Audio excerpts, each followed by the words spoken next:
Hello, Attactioneers. Welcome to the Attack Action Podcast, America's premier flesh and blood podcast. I'm your host, Taylor Morrow. And I'm your host, Isaac Jessen. And I'm your host, Cologne Hongeman. Hongeman, honey man. What's up, my guys? How are you? Way to set the tone, Taylor, for the weird. I mean, it's Sunday afternoon. I've cracked an adult beverage. I'm ready to go. I remember in middle school, I got accepted to some program and I didn't go because they spelled my name Colin Hogerman. And I was like, well, you guys can't even spell my name. So not going to that school. Nice. Stuck it to him.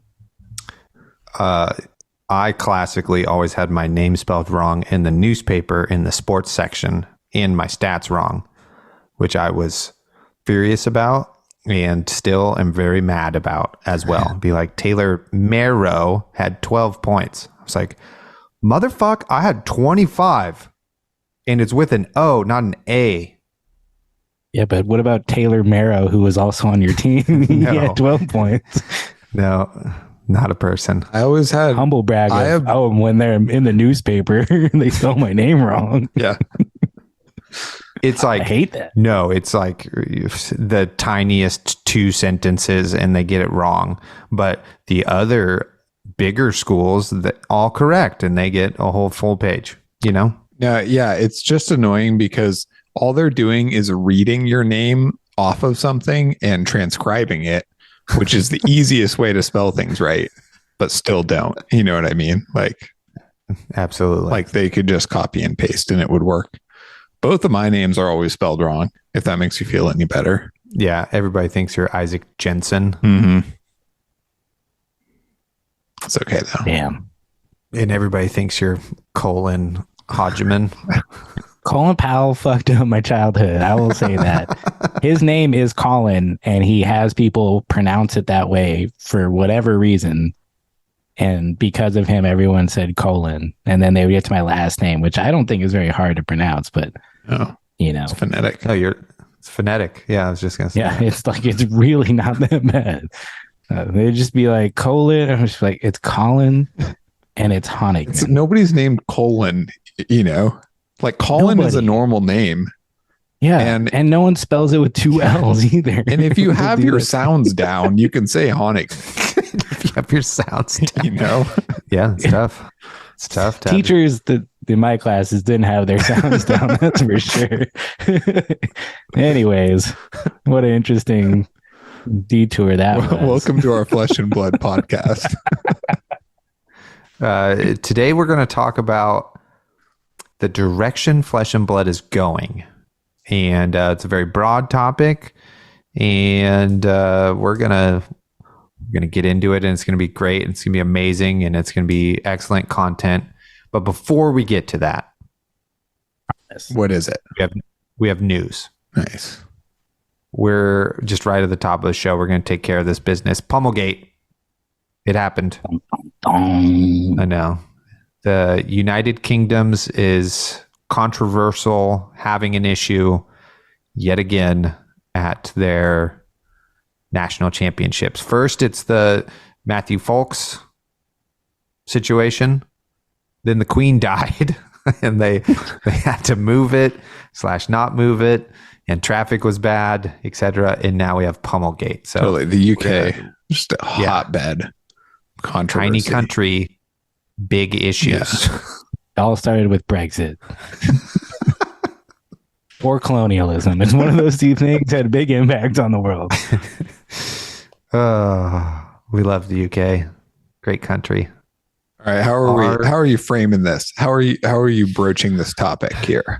Okay. It's a controversial topic. So basically what happens here is in the top cut of the national championship, a pummel was pummeled upon a player. Dun, dun, dun. And then that player did not discard via the pummel text. Then the controversy went around because of everybody knows what pummel does. And when it deals damage to you, you got to discard a card. But per the rules, if you forget to announce that said discard trigger as the person who is pummeling, not being pummeled, then you will then have missed it if you then move the gameplay forward. Now, where this all gets more complicated is with the recent rules article, back alley break line, some number that just came out about mandatory triggers and judges having look it up. the authority. There's your reference number. Yeah. Mandatory triggers and judges having the authority to rewind game states when mandatory triggers are missed to make sure the game should be as it should be. And so the issue was partially that, and we have a whole episode about this very scenario that has just happened and the like, episode 71. If you want to hear us talk for an hour and a half about this whole thing and why it's confusing, go listen to that. Turned out to be very topical ahead of the time. We really nailed it on that one. I know. It's the first time in our 4 years that we've been on topic that we've like nailed something like that. That's like so relatable. That isn't like a level up. Anyway, the big issue I think a lot of people took was that then the person who elected to not discard a card because their opponent did not specifically announce that they needed to, went to defend their honor on Twitter and was basically like, yeah, if he's not going to announce it, I'm not going to do it. And a lot of people then flamed that person for being unsportsmanlike. That's the whole thing. Yep. Yeah. I think that sums it up pretty well. And then there was also just like, I think a lot of people would just be like, well, why didn't they rewind that? There's reasons. The judge is there. They decide whether or not that happens. That is part of what we talked about in that episode of like giving a lot of power to the judge to be the point at which like that decision is filtered through and there's not really any clear guideline and it's just like it's up to them, which I guess that's what a judge is for. It was one of the things we thought was weird. And then homie was just like, no, I'm always going to do that. I'm never going to do this unless you tell me it happens. I don't care. Like, I don't care if I know what it is. Like, you're bad. Basically, I don't know. I'm summarizing, but basically it's like, you're bad if you're going to do this. Like, and a lot of pro players agreed with him and everyone else was like, you guys sound like a bunch of pricks. So there's a bit of that going on. I also heard recently that somebody who said at their local armory, everyone is like shouting out their pummel triggers or just any triggers in general, Yeah. Which is, I think, is really funny reaction to that. Just kind of like malicious compliance on both ends there. And it just is what it is. I think in the past I've said like, you don't have to be a person that allows someone to take something back if they like mess up something like out of sequence, like, because then you're not guaranteed that they'll give you that same grace. And I think we've even talked to multiple people at high levels that have said they've done that and then they weren't, given the same ability to kind of recall a play. And that, I think that is a related but different issue. I think, if someone pummels me, I'm already just like, damn, I just got pummeled. Like, I better pick which card I'm discarding. And I'm not thinking like, well, are they going to say I discard? And I guess that just is the difference, one of the many differences between how I play this game and higher level people do. And that is what it is. I think a lot of people are rightly disappointed in LSS's stance on this because it does feel like it rewards rule sharking, which they have clearly stated in the rules is illegal and is cheating. So it's a weird thing of like, it's cheating, but if you do it correctly, it's not. Yeah. And it will help you win games. If you're successful at it, it's not. Yeah. Yeah. Yeah. So. I don't let my opponent take things back, and I don't ask to take things back in pro level games, just because, yeah, it gets into some weird situations where they might not let you take something back later, or you get two takesy backsies and they only get one, and it like skews the game. And, you know, you like don't want to introduce any of that into it. So it's just, if something gets missed or you play incorrectly or whatever, then it's like, that is what it is. Yeah. Yeah. As far as this mandatory trigger goes, I'm of the opinion that it is good sportsmanlike play to, when a mandatory trigger happens and you don't honestly miss it, to just comply with it. As we talked about before, starting this show, you know, like M&R cast, Arsenal pass, they all went on and kind of agreed with the player who did not discard. And, you know, there's a variety of opinions out there. But just for me personally, I think that if the trigger is caught, like if you get pummeled and you know you're supposed to discard, I will personally just discard in the spirit of the game. I think that, I mean, I guess a lot of people ruled that this was not technically cheating, which it's not. But as Taylor alluded to, the new set of rules makes it seem like if there is a mandatory trigger that is missed and then it is caught and the game state has not changed so much that you can't roll it back and correct the trigger, then it should be rolled back and the trigger should be corrected. And judges now have the agency to do this.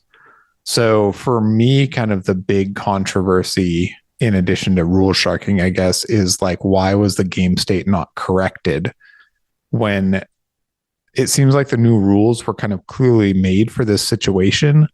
And, you know, the judge was aware of the new rules and has the power to do this. So I don't understand why it wasn't corrected. Right. Yeah, I guess that's my biggest question here and my biggest take on it. Yeah. Well, it's like, it goes to that thing, you know, go listen to episode 71, where we talk about judges are not referees, you know, but the chat surely is a referee anytime you play on stream, you know, and that's like one of the challenging things.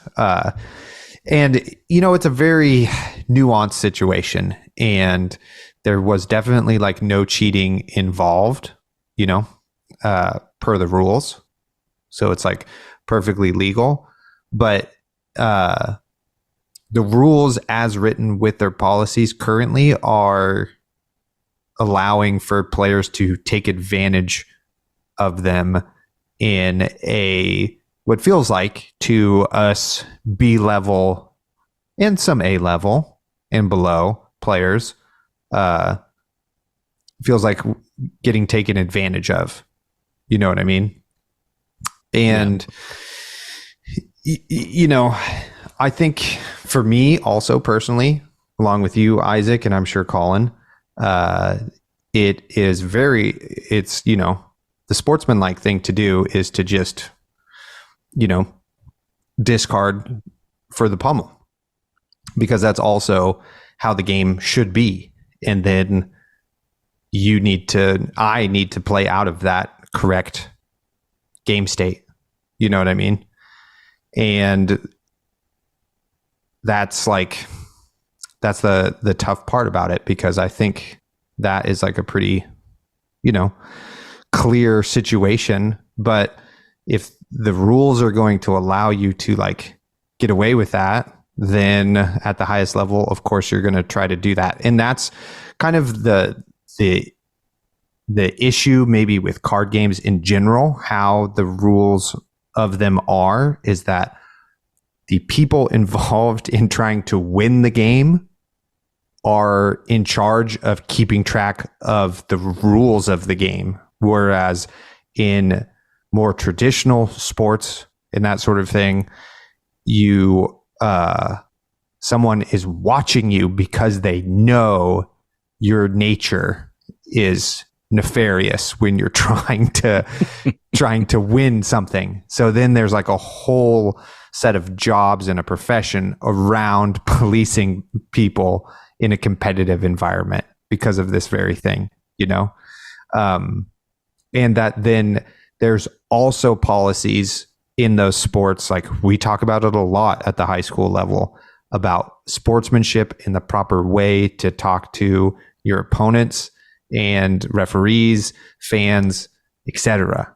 You know what I mean? And you can get penalized for how you are with that. And I think those are in the rules also for Flesh and Blood, but you know, it's a weird area that's very specific to our very specific hobby, you know? Yeah, well, it's unique, right? Because you can't have a referee for each of 300 tables. Yeah. And so logistically it's impossible. So then it leads to this weird like self-policing thing. And the system works pretty well in general in that there's two of you at the table at odds with each other. So if either of you catches something, you can call a judge, and you know, most of the time it really works out.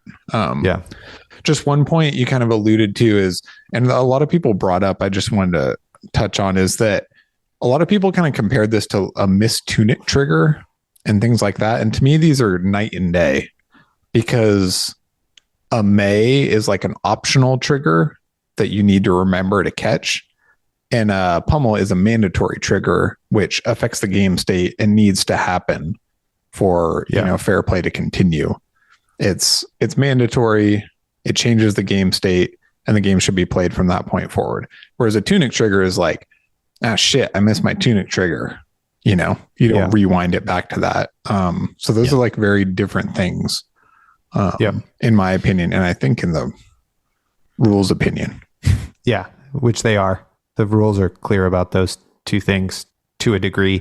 One thing I would like to also note about this whole situation is it like definitely looks very nefarious on stream. And that's also because we can't hear what the players are saying. We only can infer from what their wrists, hands, and cards are doing. And part of that is that the person who needs to discard a card points and touches pummel and then doesn't discard a card, you know? And we also don't know when a judge was actually informed of that and when they needed to roll it back, because then the, you know, Dromai goes on with their turn, you know, at a regular pace, and then 3 cards have been played, etc. So you really, the game state, depending on when it's caught, can't be rolled back then. You know what I mean? So if it's caught like once you draw up from your turn before they play a card, I bet that they maybe would have rolled it back, but maybe not, because it's up to the judge's discretion. And this is my other point that I have, since now I'm talking. I have the conch. I can talk. It's my turn. It's debatable. Great British accent, Isaac. I love it. It's so good. Maybe it's Australian. I don't know. Could be Irish also.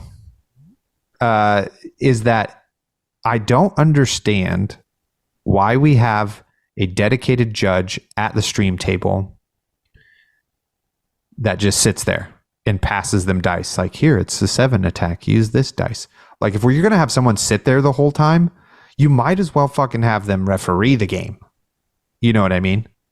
Like, if they go to miss this pummel trigger and they're sitting there, why not just be like, hey, discard for pummel? Because chat surely is going to do that and influence something that happens. So if you're going to have someone sit there, have them do something, right? Yeah. Rather than nothing, because chat is going to do it for you and affect then people's outcomes of their tournament. Yeah, and I think what Taylor means by that is chat informs the announcers, and then the announcers informs the judge, and it's the exact same thing as if the game was refereed. But yeah. And I think that's the weirdest thing, and we did talk about that already in that other episode. So again, go back if you didn't listen to it. It's not fair if you're on stream that chat referees your game, but the judge who's sitting there doesn't. So it's like, either don't allow chat to influence the game, because I think that is weird. That shouldn't be the Absolutely. way it's done. If you catch something, like, if someone's cheating, that's one thing. If someone makes a mistake, that's another. And I think that's also like the policy of missed triggers, in my mind, is more about when both players miss the trigger. But when one player is actively being like, oh, I know I'm supposed to do this, but I'm going to wait for them, like, and this is all admittedly by the person saying, I know it happened. I was not going to do it unless they said it. And I did not do it because they did not say it.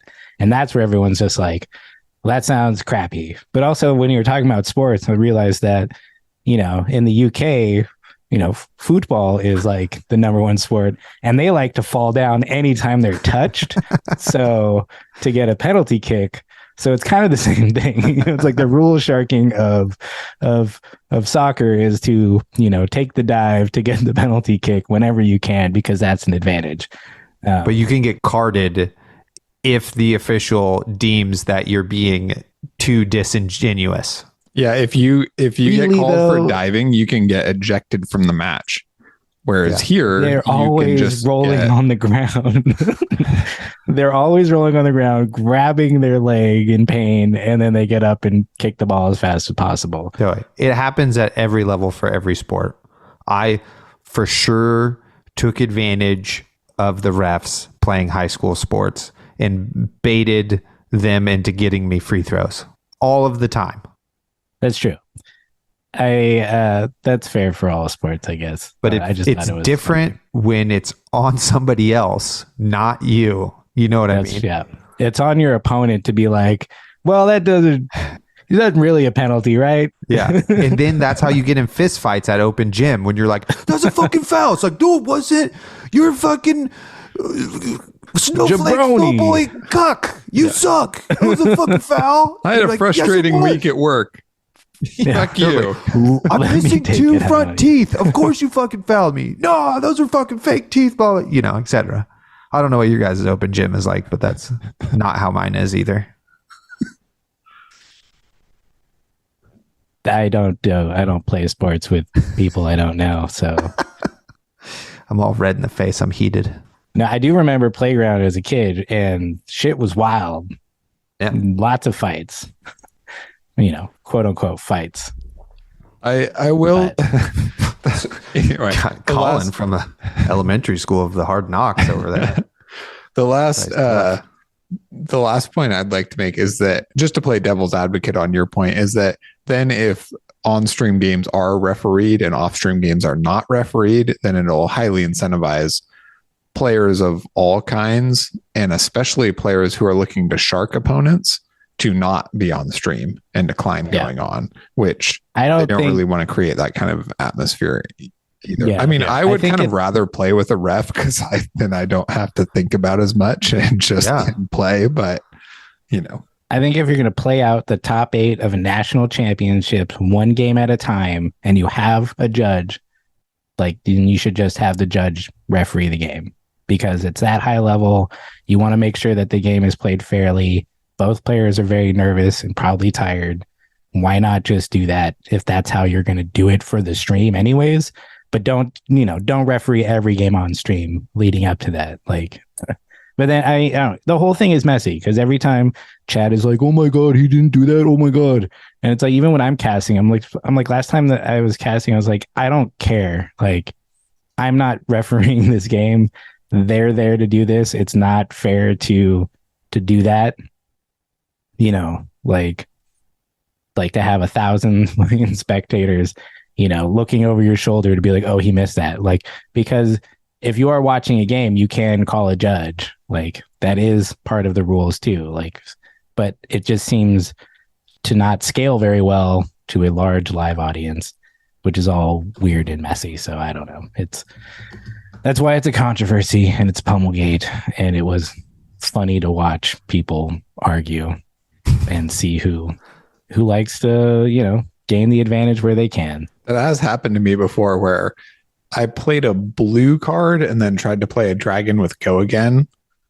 or attack with the dragon with go again, and I had not played a red card that turn. So like an observer observed that and called a judge, and then we rewound it, and everything was fine. It was just due to fatigue. But like I understand the technicality, but how is that so different than like ignoring a pummel trigger, right? Like I played that if you were incorrectly to through honestly, the rules, right? Like I played a blue Yeah. card and I tried to attack with a dragon with go again, right? Which is against the rules. But if I get pummeled and don't discard, that's a mandatory trigger. How is that not against the rules? because Maybe I'm getting too abstract here. well,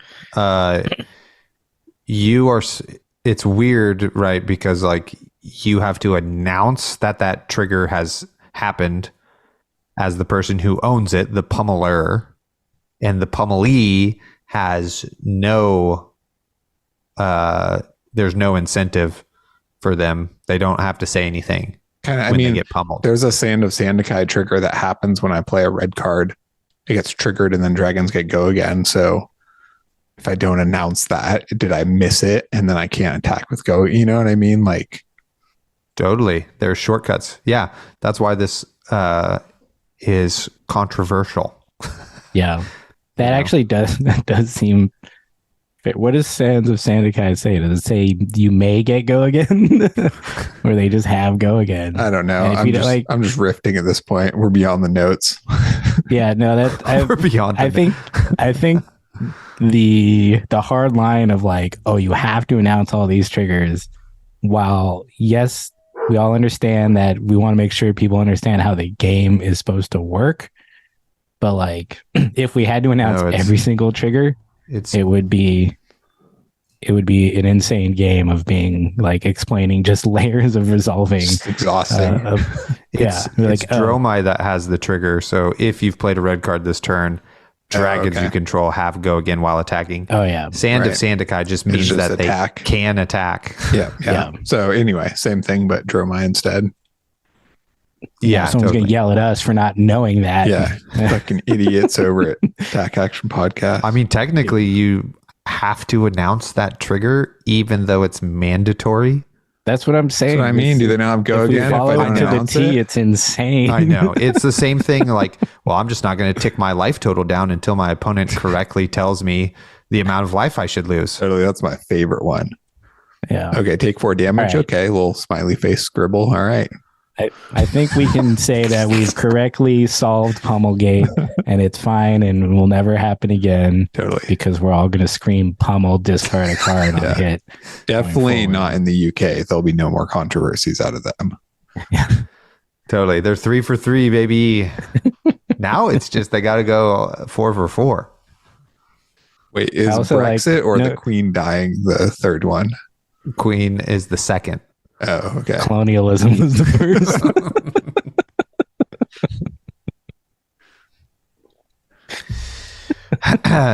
Anyway, Whoops. continue with the news, Colin.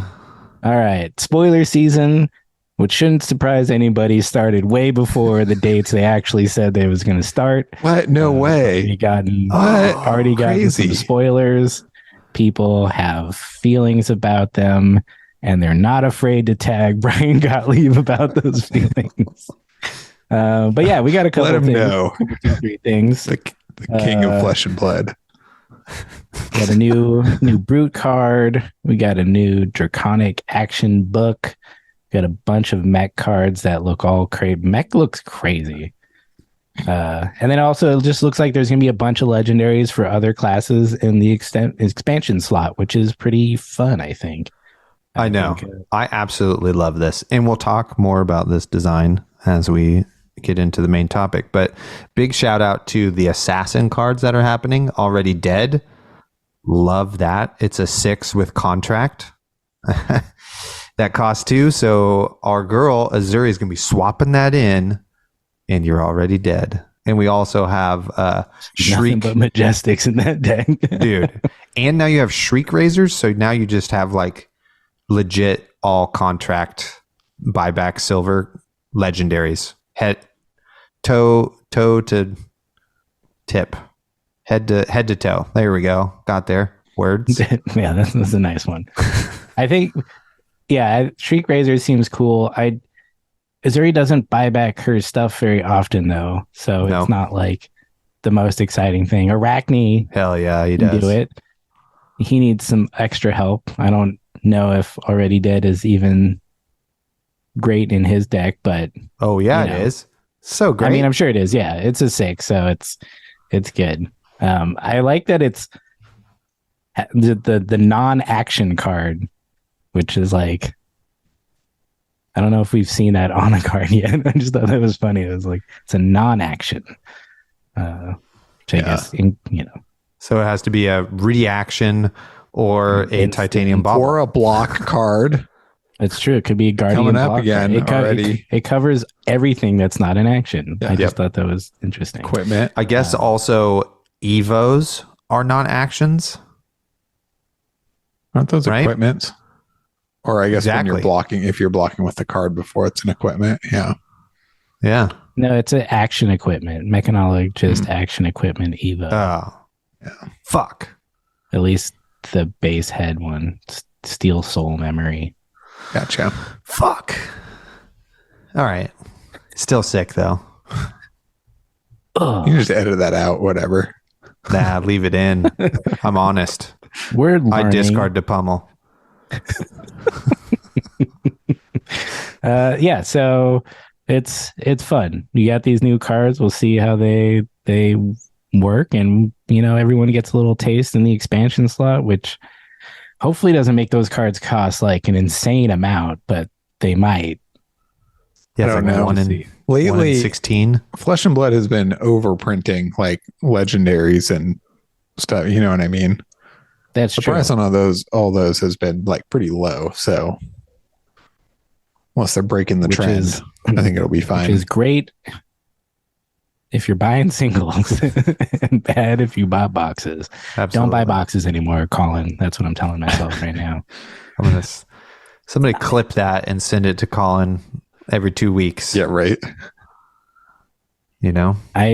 I was thinking about turning off my Team Covenant subscription, but it already charged. So Same. And then I was like, well, I guess I'm getting these ones.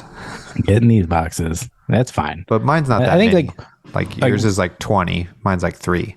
I get a case now, so I think like one case is fine. You can get some stuff. It's I can hold on to some sealed.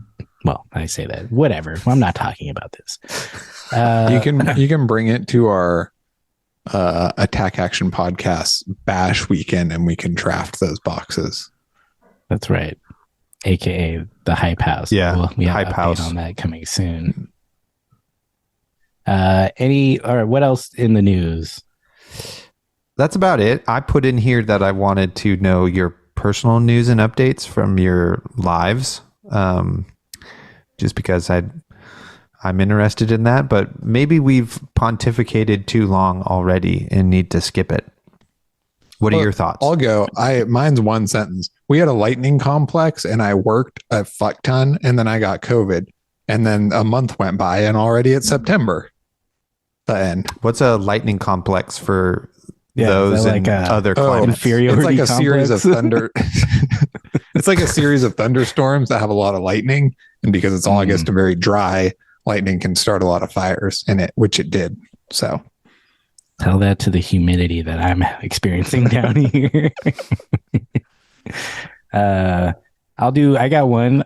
We went to go see Beyonce, which was dope. And, personal professional shout out. My company programmed the robots in that show. So it was very cool to see live and see the work of my coworkers and direct reports and friends become pretty widely acknowledged as a cool part of that show. So nice. that was fun. Cool. Hell yeah. All right, Taylor, you I go. was told I can share that now, so I'm sharing it in my own weird way. Congratulations to you, Colin. I'm very sorry, Isaac. For myself, I guess 2 things. School is in full swing. Athletic directoring my little butt off. Yeah, just a lot of long nights at being the admin at games. And our school has yet to win a game in any sport for the fall. So we're waiting around for that to happen. Hopefully Monday volleyball gets the first win of the year. All right. Quick question though. Yeah. What's the new slang that the kids are saying? Oh, okay. Have you picked up on any? And do you know what it means? There isn't anything yet. They're still using like bet and slay and that sort of thing. But we're in the middle of nowhere. Yeah. So we kind of get stuff late. So we'll see. There's nothing new. I heard kids are saying country slang again.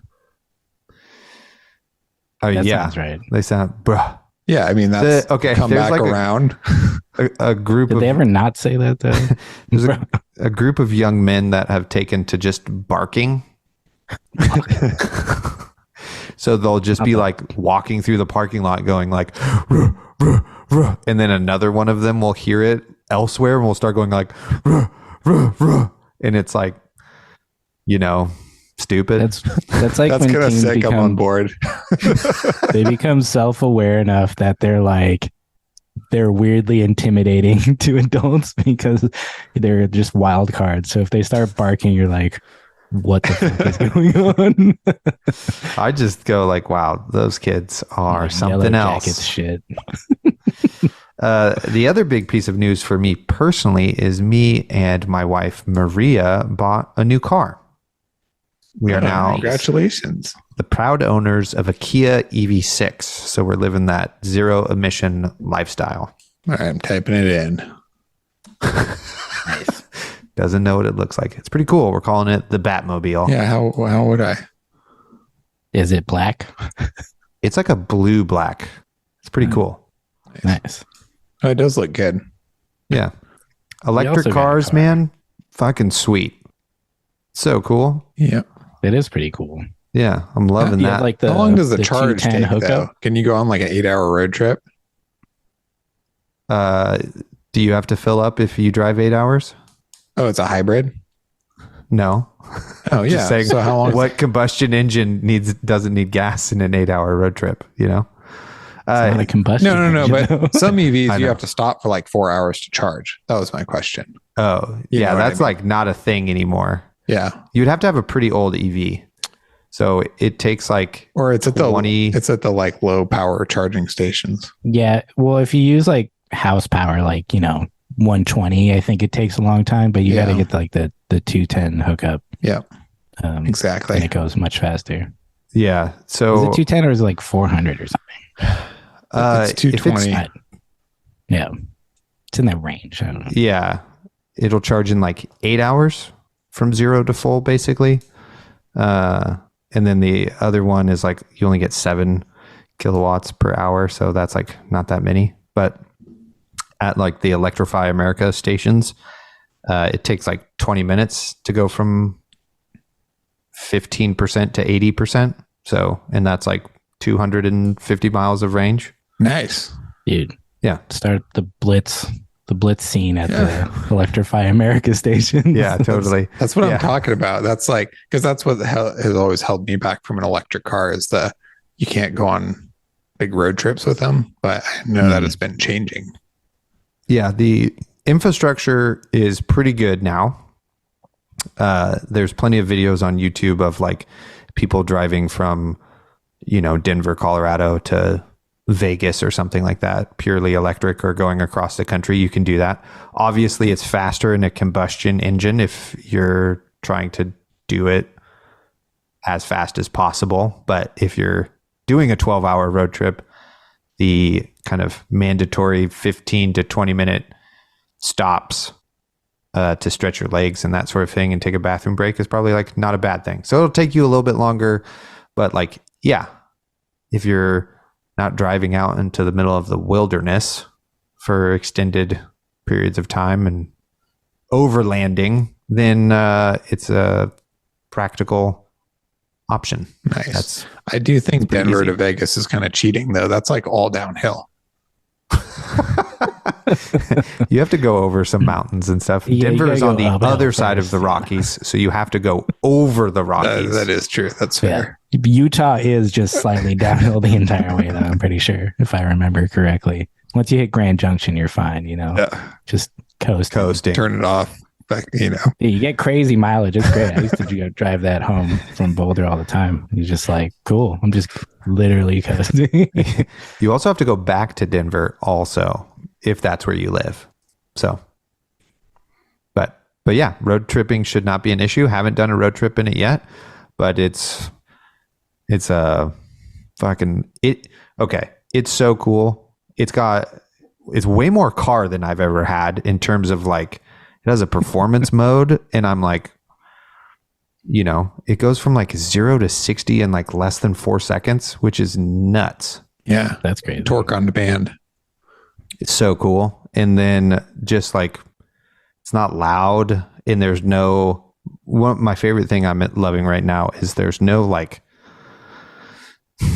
foreplay, which I love foreplay. Okay. But you just like get in the car, turn it on, and go. There's no like, got to wait for it to warm up or, bullshit. You just go. It's great.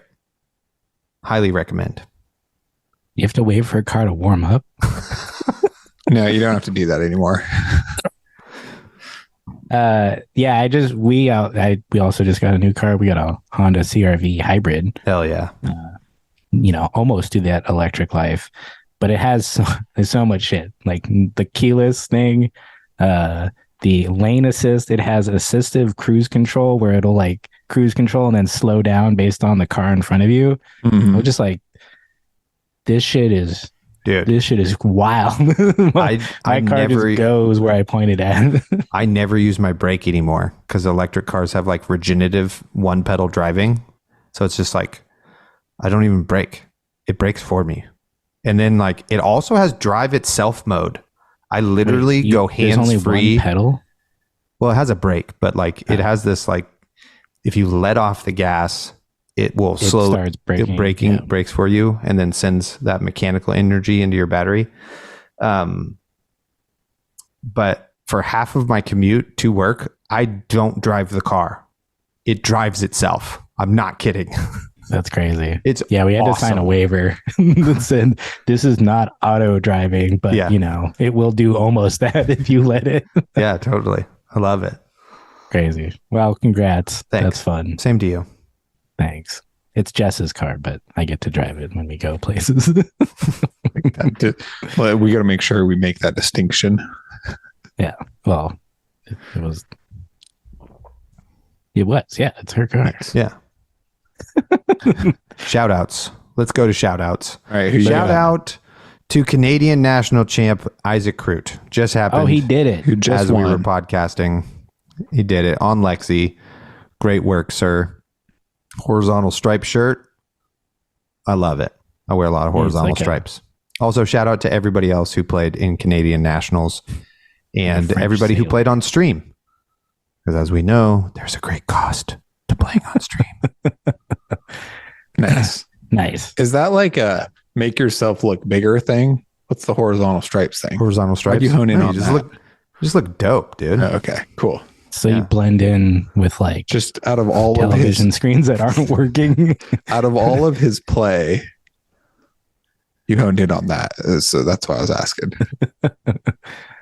Because it was precocious of me to mention it. That's why. Nice. Silly guy. Shout out to Savage Feet. Hey, that's my shout out on the stream. Was it? Okay. Yeah, you didn't put that on there. We were just reading off the dog. Isaac wants to shout out something next. And Isaac, you can share. I thought you were jumping me out on purpose. He's rarely on the show anymore, so he's got to get his things in. I wanted to shout out Savage Feats for their dope stream music. It was good. Great job. Keep it up. It's very on theme for their Savage Lands persona. So great job.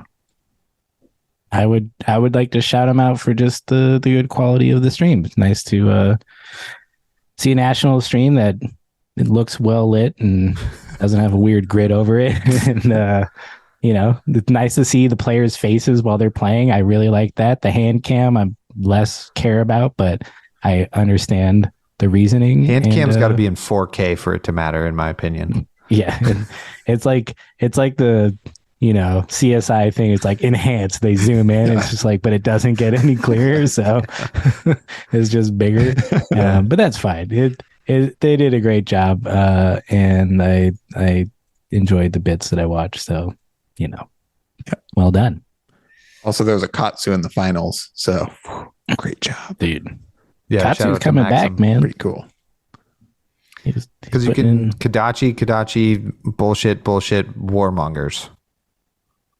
And just kill dragons. And stab a dragon. Yeah, as a Dromai player, I very much hate Katsu, but I know. I'm going to bring Katsu just so I can beat up Justin and everyone else who plays Dromai. Eat Kadachis, Justin. Give me a raise.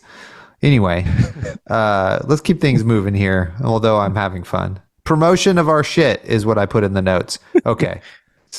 Look, we are an audience-supported podcast. Okay? What does that mean? That means that we're basically doing this for $40-ish each a month, and we give you 4 shows. All right, so what do you need to do? You need to go to Patreon and subscribe. $4 a month. That's $1 a show, 50 cents an hour of free, nearly free entertainment. We do have the Time Snap podcast, which is basically where we talk about everything besides flesh and blood, kind of like the beginning of this podcast. So if you've been entertained for the last 30 to 40 minutes, consider spending $4 more and subbing on Patreon, because you get access to that. You're also going to get access to our Discord, where there are just the best people in flesh and blood, an elite group of audience members. Shout out to you all. You all know who you are. Hell yeah. Next level pun game going on in there. Always. It's so good it hurts me sometimes. What else do they get? They get an invite to the Attack Action Podcast Hype House. Hype House. Okay. Which is taking place. We have dates. April 4th, 2024 to April 8th, 2024. Okay? So get your flights now, or think about saving funds. Location TBA. All right. It's basically going to be like a bachelor party where we just play Flesh and Blood and other board games. And probably, I mean, if there's a barbecue, I will barbecue. We're going to barbecue. We'll be doing some good cooking. We're going to eat good. We're going to drink good. Play a bunch of games. I'll bring a bunch of sealed product. We can draft shit. Hell yeah. We already got some boxes ready to go for draft. This basically is my bachelor party that I did have 4 years ago. Isaac was there. He can attest to it, etc. Jump in Lake Tahoe naked, whatever, get on the roof. We did 0 of those things. We weren't even in Tahoe. But we could do those things at the Hype House. Okay?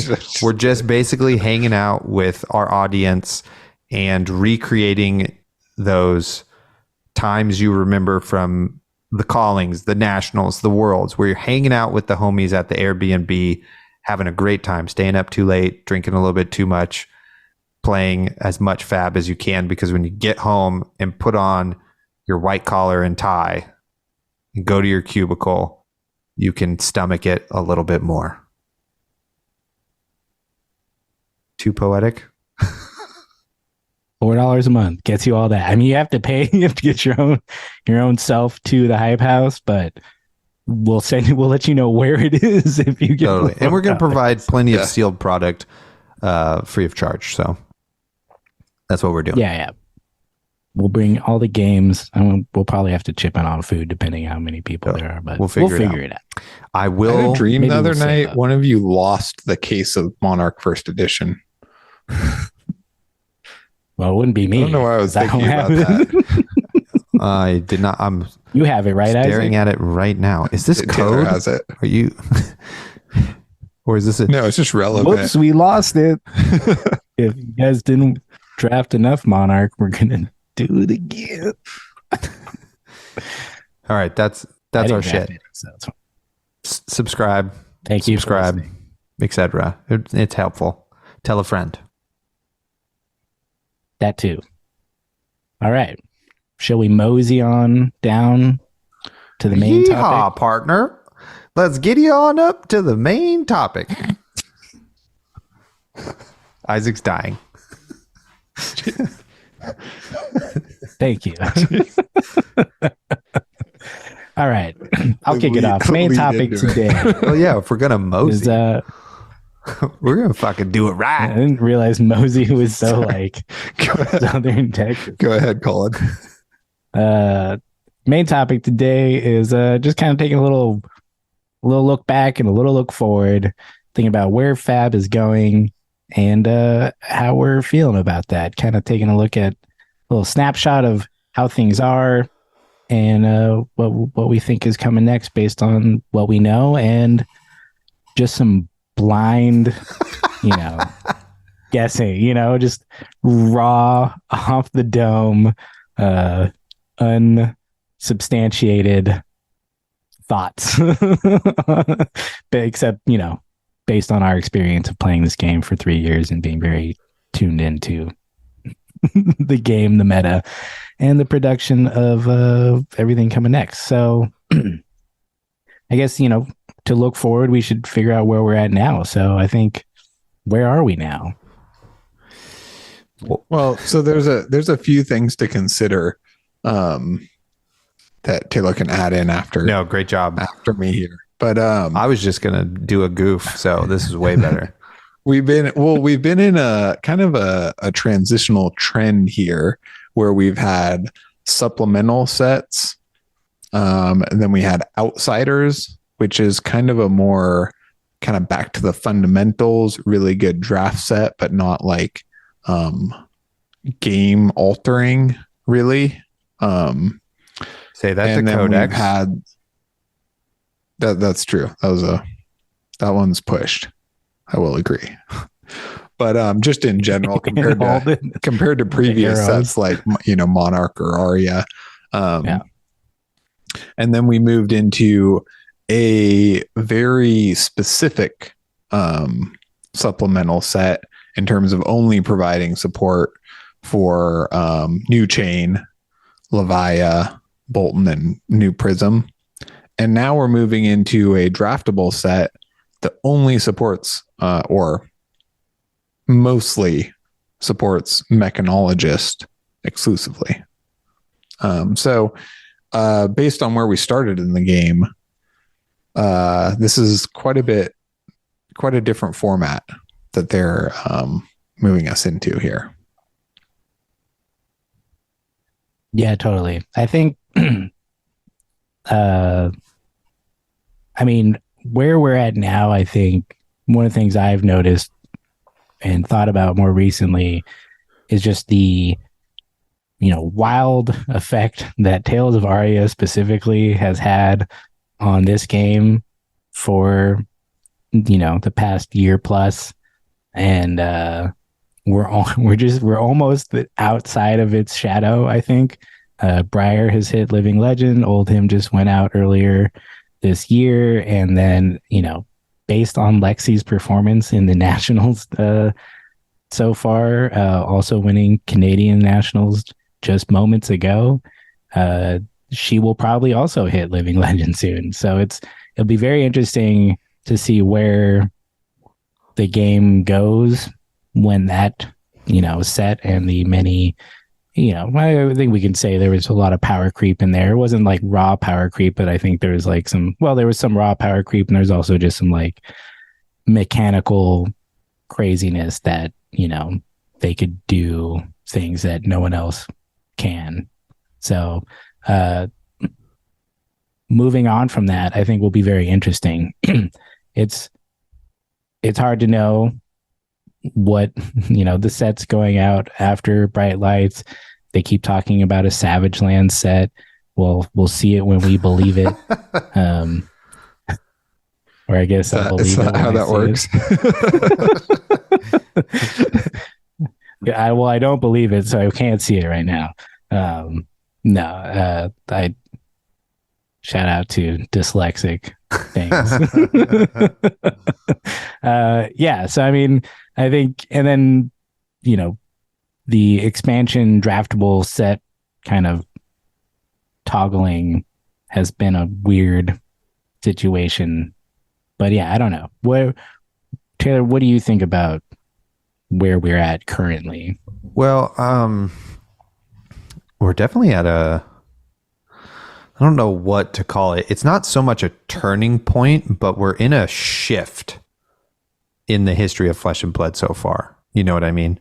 And when we first got Talented Heroes, I thought that was such clever design, because like when you have a talented hero, at the time you're like, oh, we can really make cool designs because they're in this little box, because they can only have, they have this little talent package that you can put in there and the cards previous for the class or whatever, you know what I mean? And I thought that was really clever. But then we've found out that every talented hero we've had has been nearly every talented hero. Shout out to Levia. To Levia. Yep. And Bolton. That they are very powerful. Right? Whether that's, there's some semantics you can argue about that. But the fact of the matter is that like, all of the most powerful heroes we have had in the game have had a talent, right?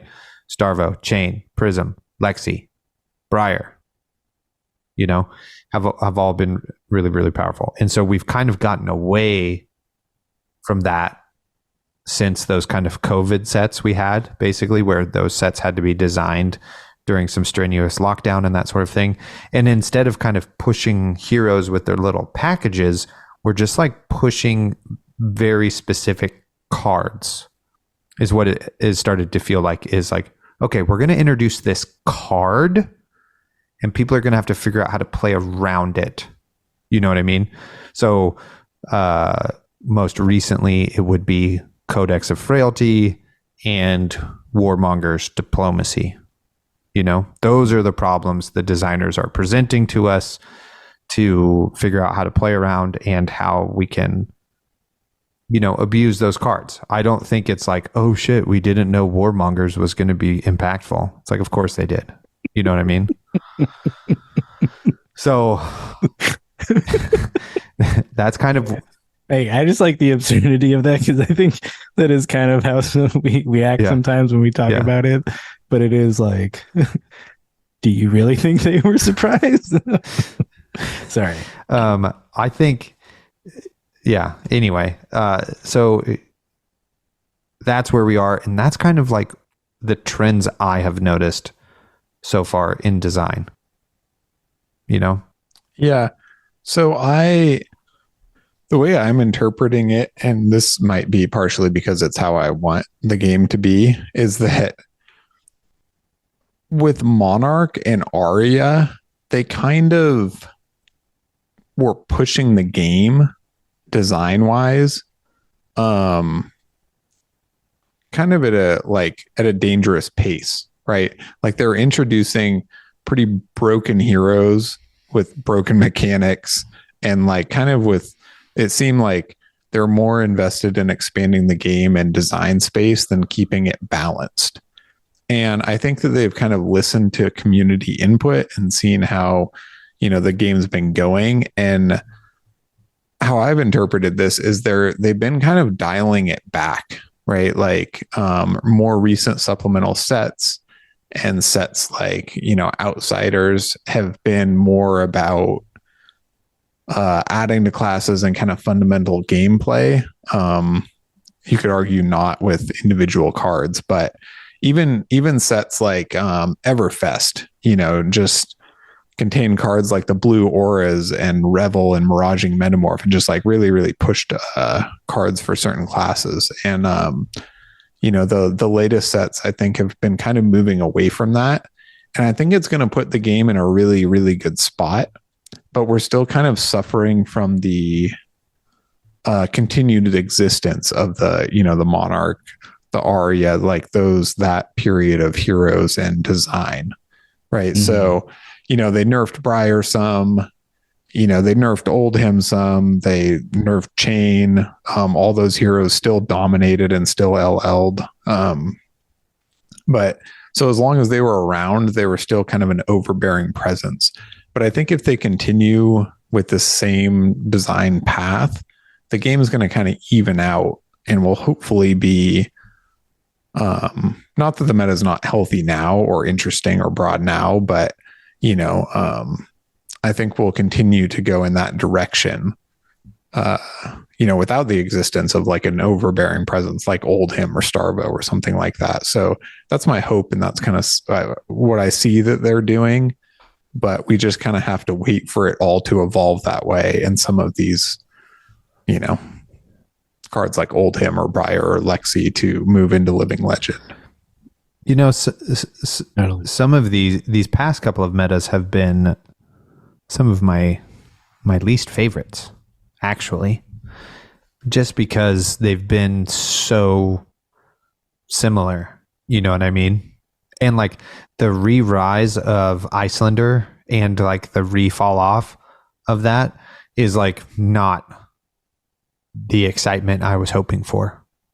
You know what I mean? And Lexi has just been through multiple sets now, one of the best decks. You know what I mean? And which is fine. It's totally cool. I think Lexi's a cool hero. I ain't mad at you, boo. But it's been very, very samey through Outsiders and Dusk Till Dawn. So that has, for me, the game has felt a little stale because of that. You know what I mean? But excuse me. But, and that also, it might be because of, I mean, don't get me wrong. I'm loving that Icelander was back around. That was so fun. But in terms of, excitement or problems to solve, it just was like, well, Icelander can beat Lexi, but it's a little harder, blah, blah, blah. It's not like she's shining. She just is like, people forgot about Wizard for a second, and here comes the Wizard, Yeah. I agree with you 100%. Like, I do appreciate that the meta is kind of broad and you can play a lot of different heroes, but I've been struggling with that myself in that I haven't felt like, and this is partly my own fault and maybe lack of time, because I could pick up like New Prism or something like that and maybe be presented with a bit of new gameplay to keep myself occupied. But just in general, I've felt like I haven't been presented with new problems in a very long time.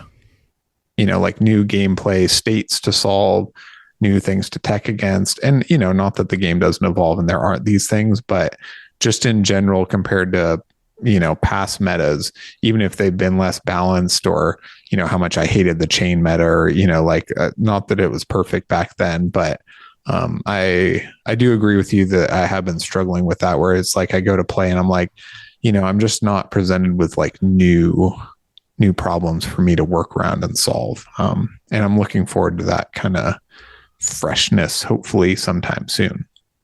Yeah. I think Taylor had a good point, or maybe it was you, Isaac. It's been too long. I've been sitting here listening. One of you, both of you said several things that I liked and agreed with. One was that it does feel like that they did. Yeah, Isaac, you did say this, that they did listen and they have kind of responded and not, pushed new heroes as hard and as powerful as we saw in Monarch and Tales of Aria. Although I guess, you could argue that I guess Icelander came out later, so that's a weird one, but and then Phi was nerfed. So it's like, it does seem that talented heroes are just kind of OP as it is. When you have untalented heroes, I think they just have more mechanical and, card pool advantage, being able to draw from, 3 or more card pools to build decks with, which one I think is very cool. That is the game that they have said that was what they designed, and then they backed it up to introduce the core mechanics a little bit more piecemeal. We just unfortunately had the effect of creating really beloved heroes that are then, just fundamentally lower powered than all the new heroes. And then, as we saw in Outsiders, we kind of went back to those basics. But I also think, Taylor has a good point that rather than pushing heroes, we're pushing individual cards. Those are the new things that, are the questions to answer in the meta. And I do think that is very interesting. It's just hard when those cards are also very good in the heroes that are also already a little bit overpowered. So it makes things tricky. Looking at Living Legends, the only characters who have Living Legends are talented heroes. And the closest one down on the list is Dash. And that's, they're currently fourth, but that's behind hundreds of points. The four other, it's at 646, so just over halfway to Living Legends. So, I think it's interesting to see how that has affected it. I know that the certain Tales was reportedly dev primarily during like a lockdown. So there has been issues with the balance of these sets, and both internally to the set itself and within the larger meta. As these heroes kind of hit retirement, and there's another new format for them to play around in, it'll be interesting to see what they introduce beyond that. And one thing I thought and I was excited for was like, we have Shadow, we have Light, when are we gonna get other classes in these talents? Like, do we have to go through every set and every iteration of talents before we start adding new stuff there? Like, it just seems very, it's very a long, cool plan, but, watching it play out is just like, well, I did like that, playing New Prism. I'm like, this was fun. I did like light cards, and I did like, the interesting things I could do with Soul, and those mechanics. So, yeah, it'll be interesting to see what we do, and getting a full mechanologist set does not answer any of those questions at all, which is very funny, but is exciting in its own right, but also doesn't answer the question of whether or not mechanologist is a talent in itself, or if it's a class and a talent. But yeah, I think I think kind of moving the discussion forward, it is interesting with like the release schedule, which I was under the impression it was like it was 3 sets a year, and it seems now we're at 4 sets a year. We're alternating it's too many and draftable sets. It's a lot, which is another reason why Colin don't buy boxes. And by Colin, I also mean anybody else who buys boxes and has too many cards that aren't good. But expansions, I don't know, expansion sets seem exciting. I was excited for, Dusk Till Dawn, but it's not impacting, as much as I would hope. And I guess you don't want it to like immediately run rampant, but it just seems like, I don't know, if the expansion set isn't actually doing much, then why not we just have like draftable sets? I think in this expansion slot in Bright Lights seems like a good way of continuously feeding new cards to other classes, but it's also just like, I don't know. It's a weird thing, because I think expansion includes a lot of like interesting ideas, and we did get things like Assassin and Arachne, and Icelander in expansions. So like, there is some interesting ideas in there, but it does feel like for most people, it is kind of just like, I don't know, like an offset. It's like, okay, well, I don't really need anything from this. And, the impact of the cards in the expansion sets seem very on a spectrum of how much impact they have, it's a very large spectrum, to just like basically useless, or like, you know, maybe it will be good in the future, cards to like, you know, totally meta warping influence, and stuff like that. Do you guys think that this is just something that came up as you were talking, Colin, that you inspired me, and now I have a question for you both.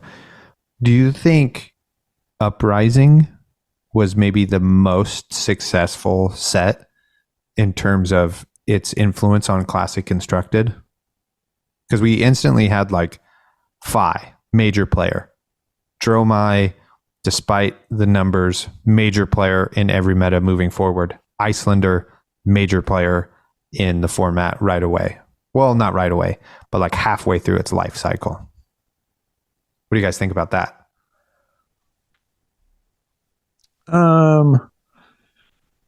I get your point and I agree with you, but saying it's the most is like, okay, so Monarch came out and Chain was just like absolutely broke. Like it was only Chain, you know? And then Arya came out, and I would argue that, I mean, Briar had her day and Lexi had her day, but Oldhim has been maybe the most influential hero in the history of the game, just over a long, long time period. So I think that there's a number of sets that have had like that degree of impact. Yeah, I guess we would have to define our terms, I suppose, a little bit too. Yeah, those are good points. Sorry, continue. Oh, that's just my take. The end.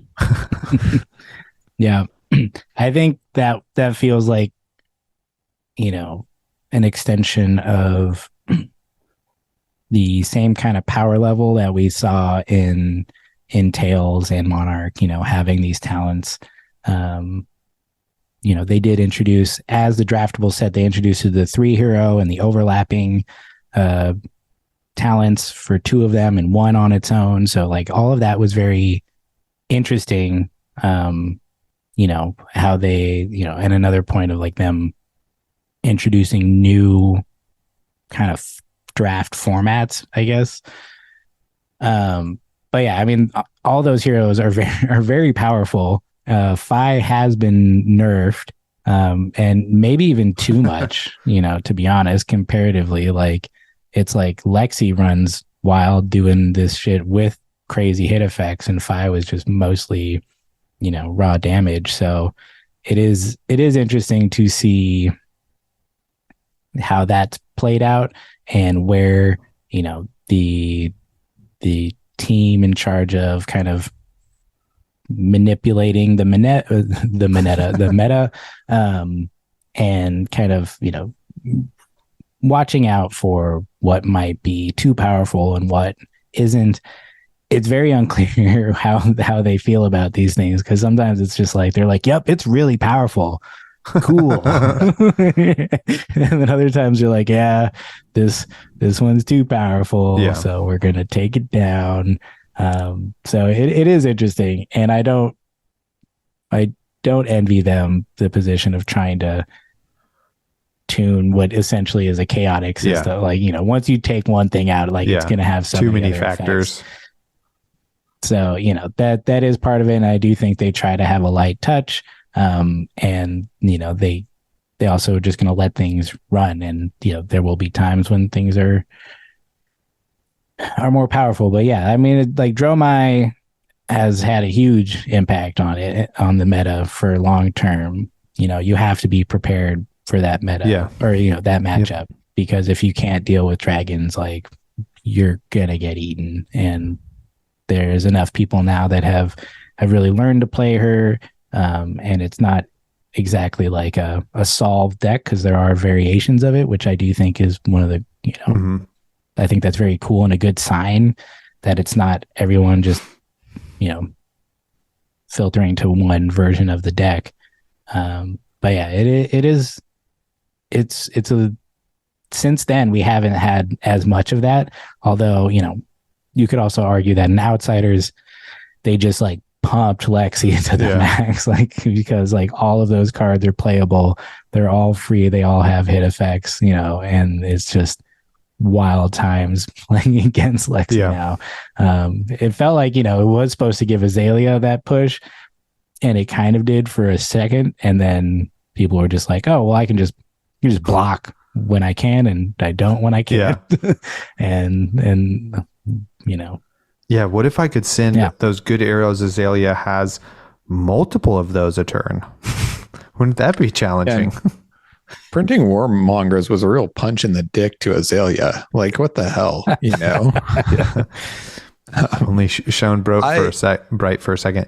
Well, before you get to that, Isaac, I wanted to make a mention for something Colin said and you said about the number of sets per year. I do agree with more draftable sets for sure. I love that. But it definitely is going to change the way I buy product, because here in the United States, my paycheck increases do not reflect the number of sets that come out a year for Flesh and Blood. So I'll have to get to my union to get that adjusted. So I have to change up how I'm going to be spending my money if there's going to be 4 sets a year, for sure. But that being said, I think that is fine. It just means I won't be buying as much sealed product. I'll be buying per my need, which is maybe how I should have been doing it all along. Okay, that's it. That's my last thing. I'm done on the podcast. Goodbye. I've been doing that for a long time now.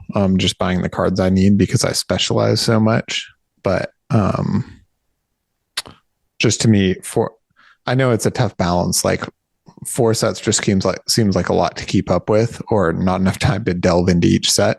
But maybe it is appropriate if like one set is just supporting like Leviathan and Prism, and one is just supporting Mech, or then it's like 4 sets a year is fine, I guess, because if you're not interested in those heroes, you can just ignore, certain sets. Something you said, Colin, about the devs balancing, it's like, just got me thinking, because it's just so hard.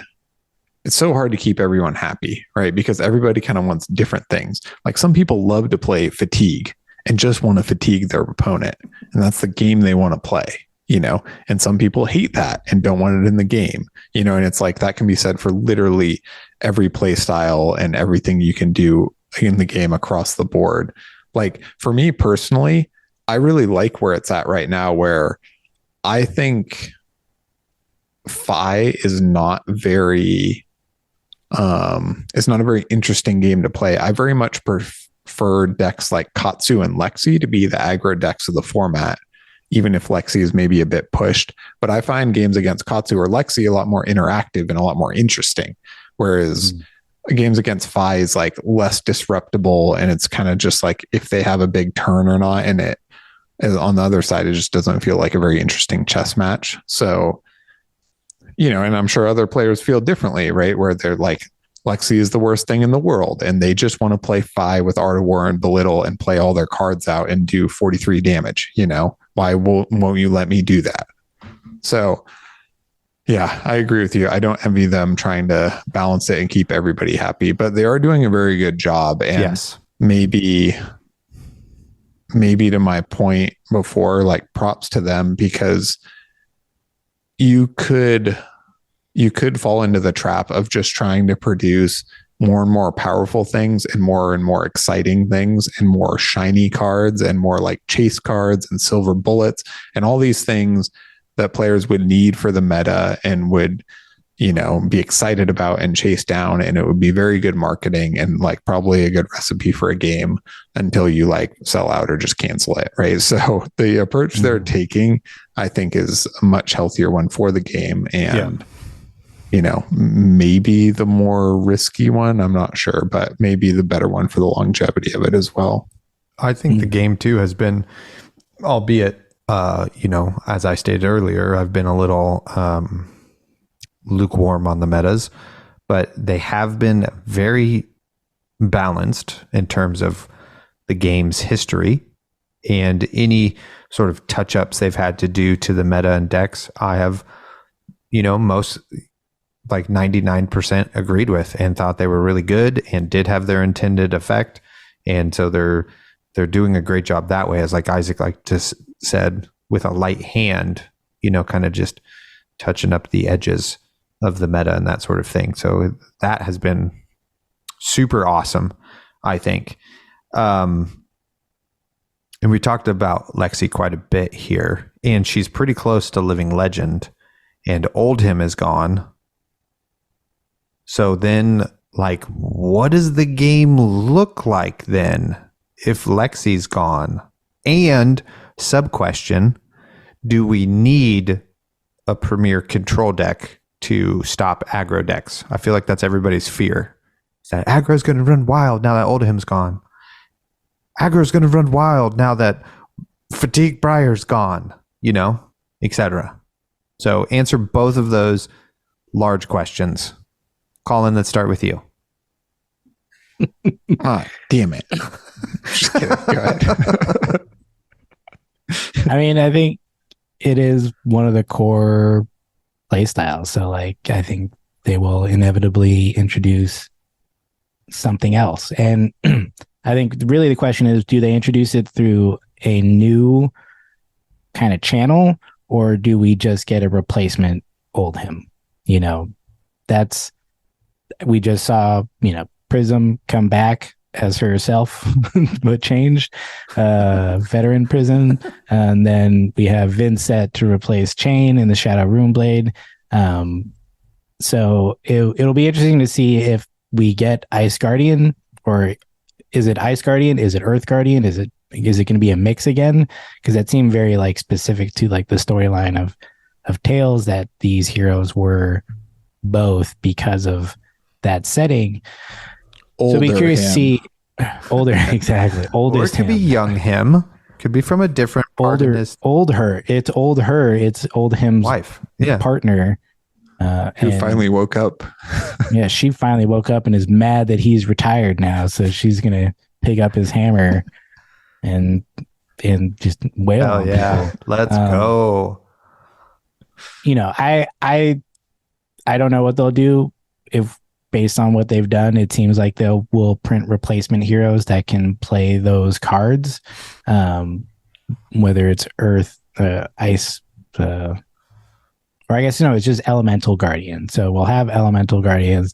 They have the fusion on them. So I guess they kind of thought about it. I mean, of course they thought about it, but they planned for that so that we can have those cards work for other versions of this. So I mean, but I would prefer, honestly, to have just like somebody else take that, whatever, like, I can't think of the word. Sorry. Archetype. Champion that cause. Yeah, exactly. Yeah. To fill the role of like control, it would be interesting. Like when we get this Savage Lands deck, if we had like a brute that was like more of a control brute and less of a, roll dice and randomly discard things kind of brute. Or like, maybe it's a guardian that is a Savage Lands kind of guardian that has like a different play style and flavor. Or Vincent maybe is like more of a control deck if you finally figure it out. I think so. I mean, I think it needs to be there because that is a big thing that people do like to play that.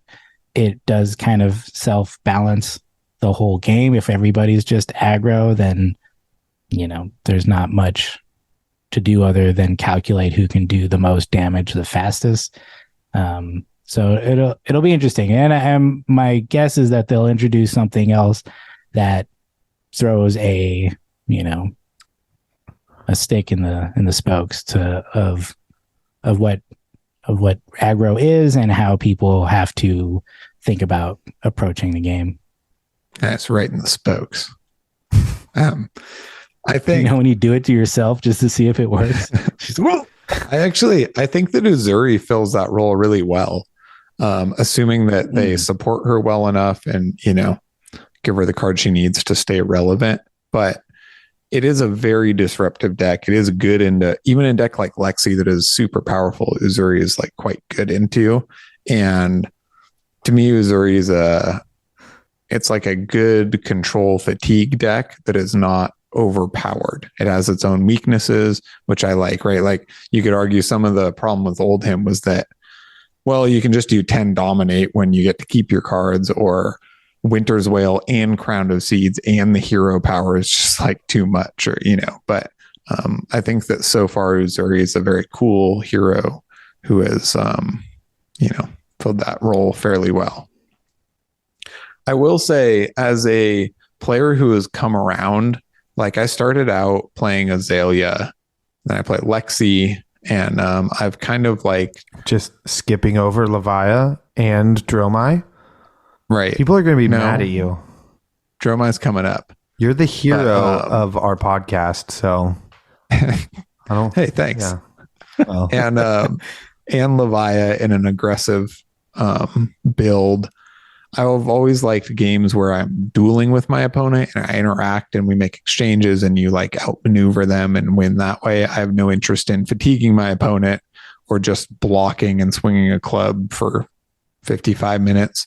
But since I have picked up Dromai in kind of stark contrast to those other decks, I do really understand the appeal of playing like a resilient deck. Right. Because like when I'm looking at a tournament or whatever, I'm like, I love playing Azalea. I really love that deck. And then you're like, oh, but Warmonger exists. You can just like lose the game on the spot. Right. Or you can just like draw a bad hand and then you get like dominate crippling and you lose the game on the spot, and playing a deck that's actually resilient and actually has a little bit of armor allows you to not just die on the spot when, a little bit of variance happens, because there is a lot of RNG in this game. And I've just really appreciated like Dromai allows me to make calculations on values and get incremental advantage against my opponents and interact with them and play the game I love while not just losing to like one bad hand.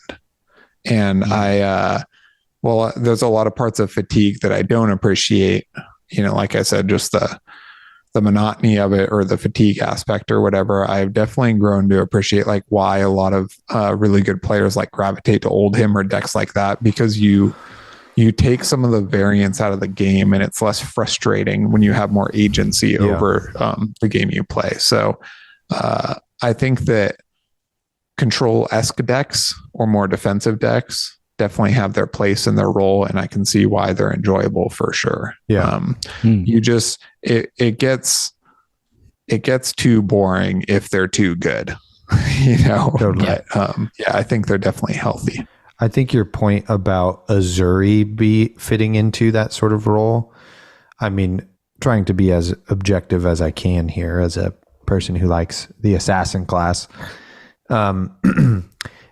As a person or as a hero that is disruptive rather than, well, I'm just going to block all of your stuff and just swing my weapon, right?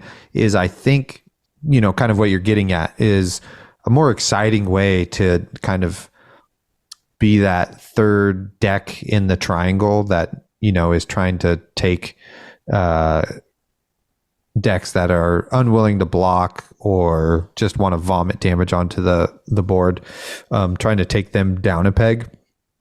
That's the type of design I think is, and it could be a personal preference, but I find that way more engaging and smart and clever design to fill that niche rather than, Crown, Rampart, block with cards, save a blue, swing hammer, that sort of thing. That type of gameplay loop, I'd rather, and you could say it's just as boring. Like, I'm going to throw a stealth card in front of you. I have something that's going to disrupt you. Are going to give me 2 cards or not? You could say it's similar, but I think there's a bit more nuance, or not nuance, but interaction between the two people at the table that is present in those types of matches. kind of like Ice Lexi, like pure Ice Lexi kind of was in that vein as well. Shout out to Isaac at Nationals, Isaac Jessen.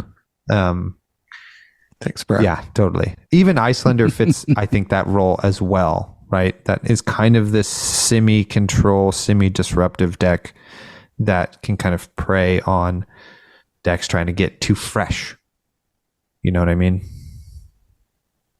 Yeah, too fragile. Yeah. Make them pay. Yeah. I like the idea that control as a deck is also acknowledging that they want to control their own game more and not just, the whole game state by having a more consistent deck that just kind of does its thing. I think that's an interesting idea I had not thought about. So shout out to the other control freaks out there. Tee-hee-hee. All right. So one thing that I had a question about. I maybe have an answer. Was there's like with each draftable set we've gotten in the past couple years, it seems like they're switching up the script every single time. And on one hand, I think that's very interesting. And on the other hand, I wonder if that's like more of a gimmick and, I don't know. I'm just... Is it sustainable? Is it sustainable? Is it really like, is it distracting from like what happens after the draftable set? Is everyone's done drafting it? We just have these cards that live on forever. Riptide. Yeah, I don't know. I could even exactly. Yeah. I could even go I could, I don't know. I don't want to cast aspersions or speak for LSS, but it's almost as if it's you got to dress up your thing to make it more appealing. It's well, do you not believe in what the thing is at its core? Because you have to always put this spin on it. And I know you've got to introduce new mechanics and new ideas with these sets. But to do all of that and then also kind of flip how draft works, and what you're drafting and the balance of drafting, you know, I don't know. And maybe they're just figuring out what is the best. But I just thought I just kind of noticed that this is how it is. And I'm curious what you guys thought about that. Yeah, that's a really good point. Because for me personally, I thought Uprising was quite a bad draft experience. And not that everybody has to agree with me or anything, but just and it felt like they were exploring the different ways that they could make draft, right? That set was a little more on the rails and had a starker contrast between the heroes rather than a more synergistic draft or more open, right? They were creating a more linear draft set, maybe to explore how that goes over or how it plays out. And I thought it was pretty awful. But, to your point, they're exploring different ways they can make drafts. And, maybe they come out with really good ones. I really liked Arya and Outsiders, and then really bad ones also, and Uprising. And I guess I appreciate that they're exploring to find the stuff that works and the really good sets and the really enjoyable stuff, but maybe at the price of having some duds sometimes. So we'll see how that goes for them or how it, works out, or if it is really sustainable. All right, go ahead, Taylor. I think you basically said in so many words what I was kind of going to say. I do not mind them switching up how draft works all of the time. I do not think Flesh and Blood as a game, as a draftable game, has been solved in terms of most interesting, most fun way to do it, pivoting late, blah, blah, blah, getting all of those tasty tidbits that are in a draftable set or just in draft in general, being able to pivot, being able to be really creative with your deck building. on the fly, being able to send signals, receive signals, all of those things just hasn't been solved. And so they're testing it out. And in terms of like probably getting to work on the product, it has got to be way more fun when your boss is like, hey, remember that thing you did? Don't do it again, because I want you to be creative and push the envelope in certain ways than we did previous, right? So if I was the person designing that sort of stuff, I'd be like, hell yeah, my job is interesting. Not just like, we're going 4 heroes. They have no talent. Do the card pool. Okay, print. Do it again. 6 heroes, 3 classes, hybrid cards. Yeah. I mean, I didn't mean, I think when I was thinking about this, I didn't, analyze it too deeply. I was just kind of noticing that this is each time it's a different thing, but it has been very interesting. And I do think it is cool that they do that. I wonder, when we get 5 plus 10 years down the line, like, will we look back and be like, oh, I miss this kind of thing? And how long do they keep changing it? And when do we find a thing that like we feel is really good? Or is it always just going to change? I don't know. I don't have an answer. I was just kind of thinking about. Totally. I think it's a good question, right? Is because we have had some draftable sets that are more successful than others based upon public opinion. You know what I mean? And why not just continue to do that if we know it's good? You know what I mean? That's a totally valid question. And I think, somewhere in between keeping it fun for the players versus exciting so people buy it versus make it more interesting to work on, it's probably an amalgamation of all of those things, and your personal brand as a company, like our fucking draftable sets are way different. You know what I mean? And I'm sure they're trying to work on stuff like, hey, if you combine these 2 sets, that makes a draftable set or shit like that, like the sky's got to be the limit for them. So personally, I love it. Keep doing all kinds of crazy shit. You know what I mean? Except for what Star Wars Destiny did, which was like, here, buy this separate product so you can now draft the normal product we make. Don't do that. Got to buy a draft kit to draft. Yeah. Also, don't can the game just to make another same Star Wars game from the same, if we're taking notes from that. Yeah. I don't think LSS is going to can their one and only game to make it again later. That would be crazy design, though. Yeah. What if we just restart? Nice. All right. What else are we thinking about? Well, so we've talked a lot about the past and current stuff. What are we kind of looking forward to? That's what I would kind of wonder.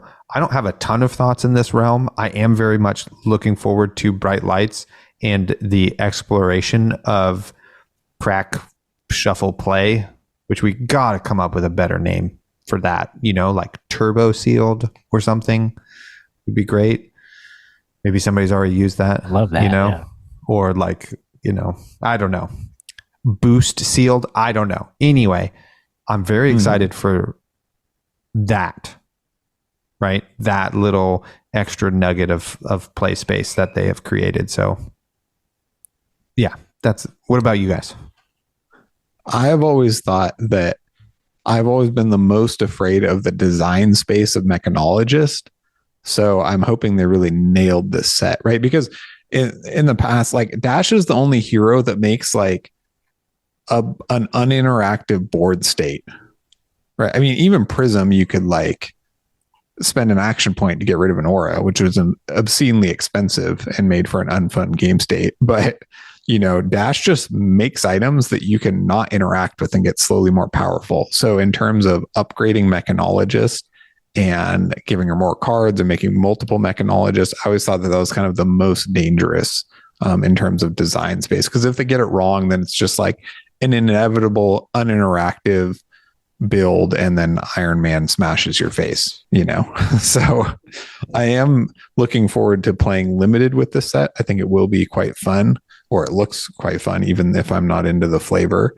And I'm really hoping they got the classic constructed portion right. As far as just the general future, I think they're on the right track. I think it's a good pace. Having pretty specialized sets, to me, seems a little bit risky from like a marketing standpoint. Like, I will not be buying any Bright Lights product except to draft because I'm uninterested in mech, et cetera, et cetera. But just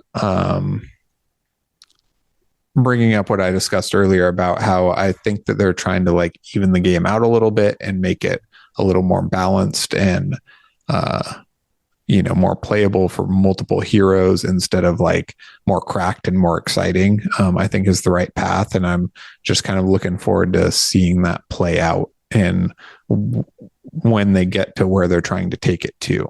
So, as far as the future guy, I think they're on the right path. I'm looking forward to the next exciting thing for me to delve into and explore. How about you, Colin? Yeah, I mean, I'm curious, especially, Taylor, you talked about the, turbo boost draft or boost sealed. I think that's a great idea.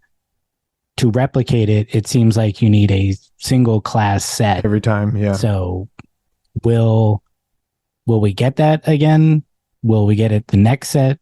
Will it be every 4 set? I mean, I think it's interesting, especially because it is like hey, new people, just, this is how you can easily jump in and play this game. Yeah. But if that's not readily available as product, is it just like a year? I don't know. It's like, how often will that be a thing? I'm curious. I don't know. We'll have to see how good of a format it is. I think, where we're going, I agree. I think it does feel good. I was very excited, like I said, about Dusk Till Dawn. I love seeing, Leviah get a little boost, and Bolton try to get like a little bit of tiny boost, but didn't really happen. But it seemed like both those things didn't really affect much. And it seems more that New Prism and Vincent actually are still just stronger classes in general. Or at least maybe will be. Prism is probably harder, but it does seem like it has something going for it. I've played it a little bit, and it's definitely can do some crazy stuff in certain matchups for sure. You just lose against Dromai, unfortunately, but that's the way it goes sometimes. I'm excited to get back to talents. I thought talents were such an interesting idea. I'm hoping we get like a return to talents draftable set, whether that's elemental or draconic or, but like going back to one that we've already seen. It seems like with Dusk Till Dawn, we're not going to get one for Light and Shadow anytime soon because they just released a bunch of new cards for them. But I'm curious if they're afraid of talents, or they're just really trying to be very careful about how they do it. But I don't know. I thought it was such like a mind-blowing thing when they, we were all there, Monarch being spoiled. We were just like, insane. Holy crap. We literally just lost our minds when they introduced Light and Shadow. And I think there's so much cool things you can do by expanding the mechanics of the game in those ways and like tying it to the card pool and all that. Granted, it is more complicated. It leaves a lot of room for power creep, but it's very exciting and fun. So I'm hoping that we can figure that out. I'm hoping, we continue to get new classes, like assassin was like the first new class we've gotten in a while. So I think that will be fun to see in upcoming, hopefully draftable sets. I think doing it in the expansion set was a little weird, especially following it with the draftable set, but with assassin hero that really didn't overlap too much. So I hope we get some of that, and I hope we get to delve. The Savage Land set would be my favorite thing. I'm hoping we get like a shaman wizard. Mine too. Oh, you're really selling me on it. All he said was Savage Land set. And shaman wizard. Shaman wizard, let's go. And maybe a druid class. I don't know. Fuck yeah. But yeah, I think fuck yeah. As long as we don't just keep getting like a new unstoppable aggro hero or a immovable control hero that are just always the ones bashing their heads against each other, and we have a little bit more room for like people to flex in between there, I think that would be my preference. I understand that's a moving target, and probably you can shoot for it, but whether or not you hit it, it takes time and a population of people playing games and deciding to play the game in a specific way for those conditions to arise, I think. Totally. I love all the points y'all have made, and now after hearing them, I mean, my favorite thing for the game is more classes, more heroes in new classes. It just would be like, what's a shadow ninja look like? You know what I mean? Like, whoa, that's got to be the coolest thing. What does a light guardian or wizard or what are the ranger look like? You know what I mean? Like playing with those sort of things. And then like new classes. I love new classes. I love new equipment and new weapons. Just like all the cool shit that makes this game unique. Let's do more of that. But so with 4 sets a year, hopefully we get that type of stuff. You know what I mean? Yeah, the exciting stuff. Yeah. Yeah. Like what if this third hero in Mechanologist is a dual class hero? If it's like warrior mech or something. You know what I mean? Hates it. Dude, I don't think they're going to do that. I don't either, but we just don't know. And so Schrodinger's cat. Until you open that product, it is a warrior mech. Yeah. It's either a dead cat or Gwyneth Paltrow's head. We all know that. In every box. Anyway, I would also like to say I still love Flesh and Blood very much. And I just played it recently for a huge portion of the day this weekend, just fucking playing whatever. Meta be damned and results be damned. And I had a blast. What a great game. Nice. You know what I really want? And this is totally outside of LSS. I want like a ranked mode on Talishar so I can play with people in my skill level so that I can have like a more fun time and not either get completely destroyed or destroy somebody that is like new. Like, I know that's a hard thing to do, and it wouldn't, I don't know if it really makes sense but been doing that on like Street Fighter, and it's just like, I mean, sometimes I still just get smoked by people who are at my level, but it feels a little bit better, and I think it would be fun to see.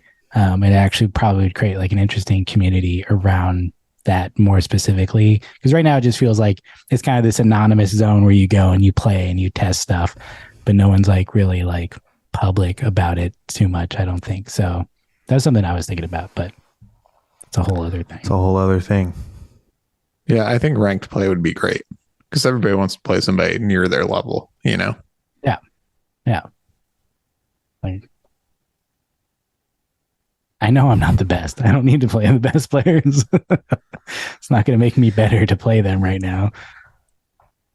Well, with that, should we transition away from our main topic and go somewhere else, like listener questions? How does that sound? Let's do it. Take us there, Taylor. Okay, I will, baby. Take it down to the listener questions. Okay, so this question comes from AJ. Thank you so much for submitting your question. What's up, AJ? If you would like to get your question on the Attack Action podcast, take out your phone, because we just got done with a lot of topic and things to talk about.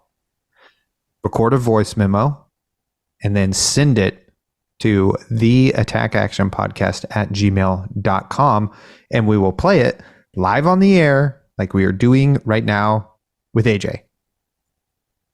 What's up, Attactioneers? Quick question.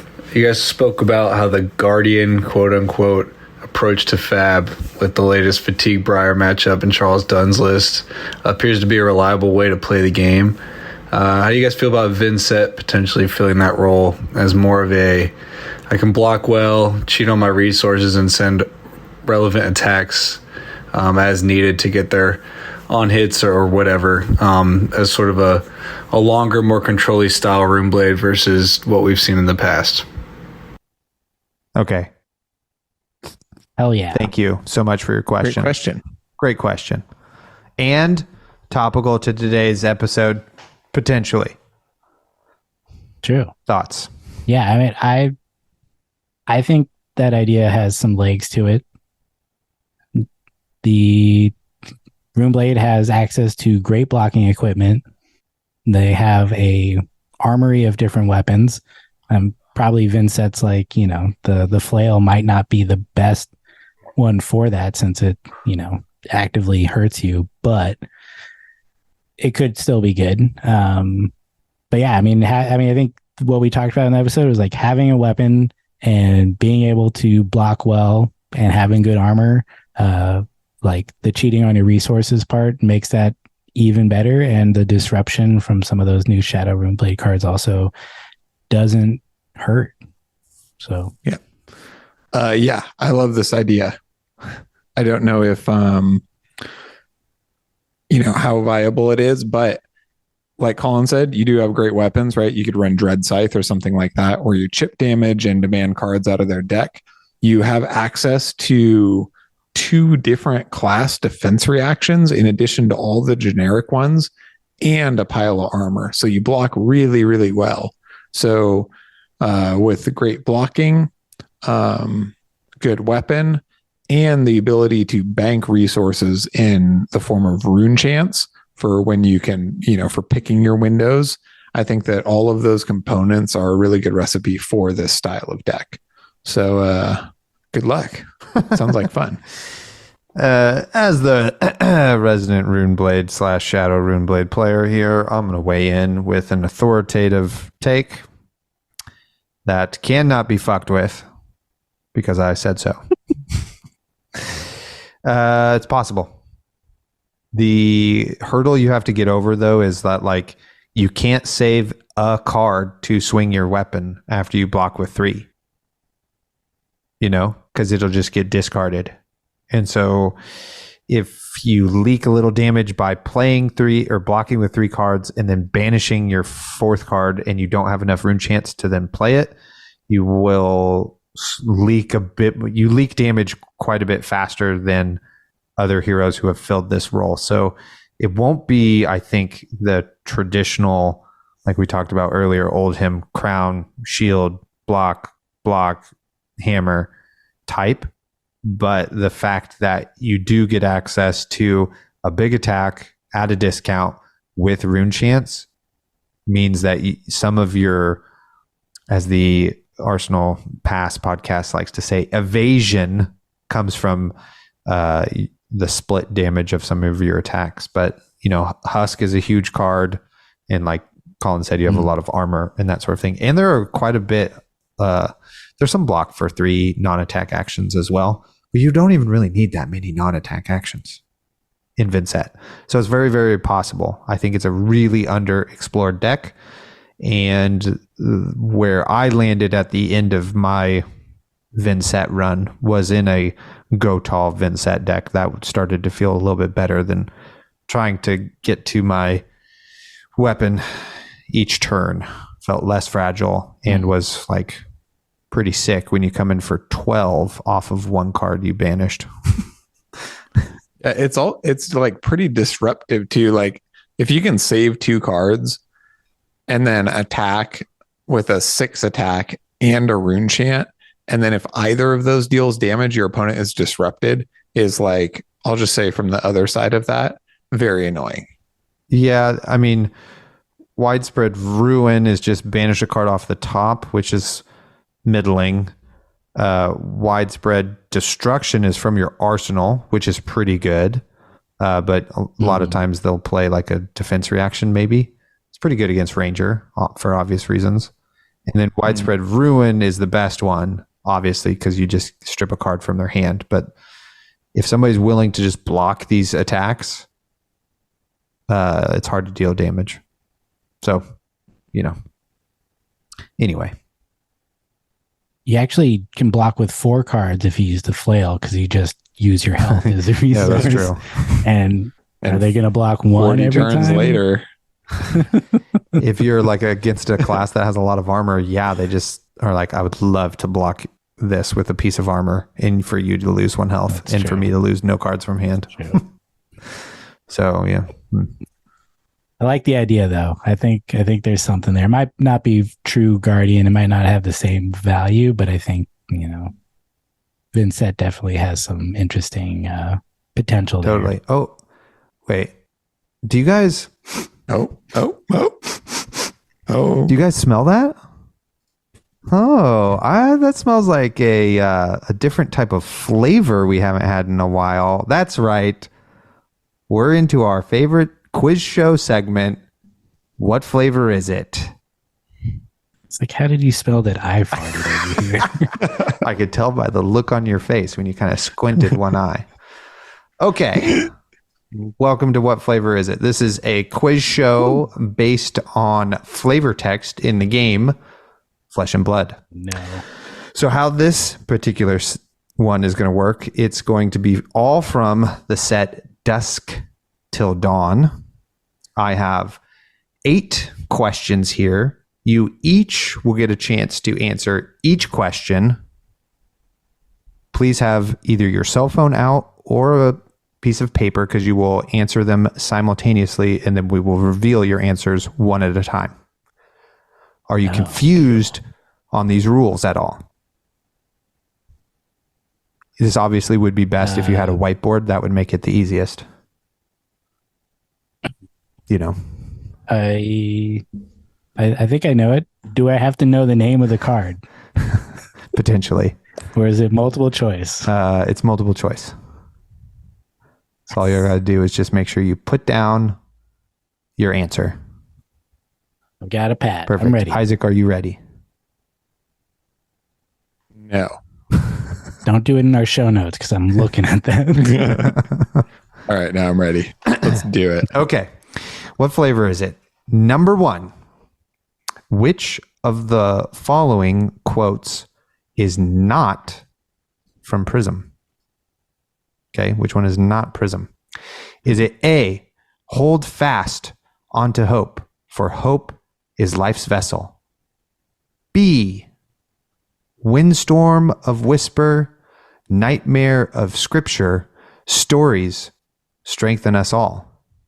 Or C, light, shadow, feature of fancy knowledge lays bare the fallacies?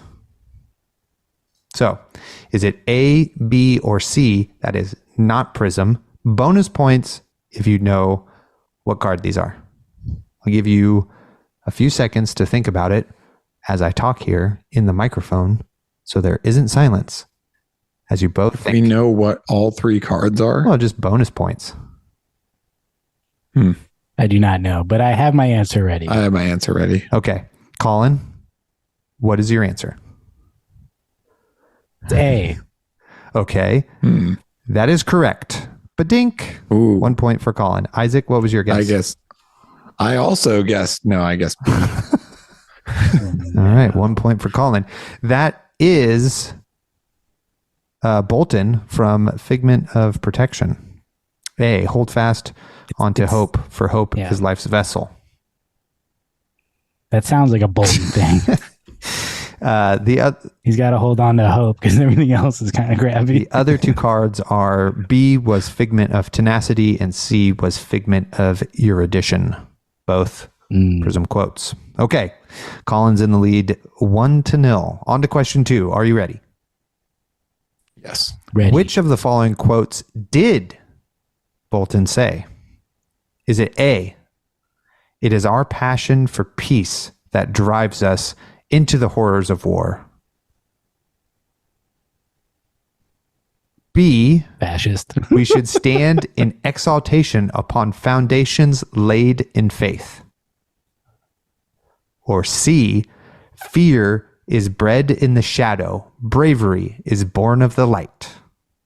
So which one did Bolton say?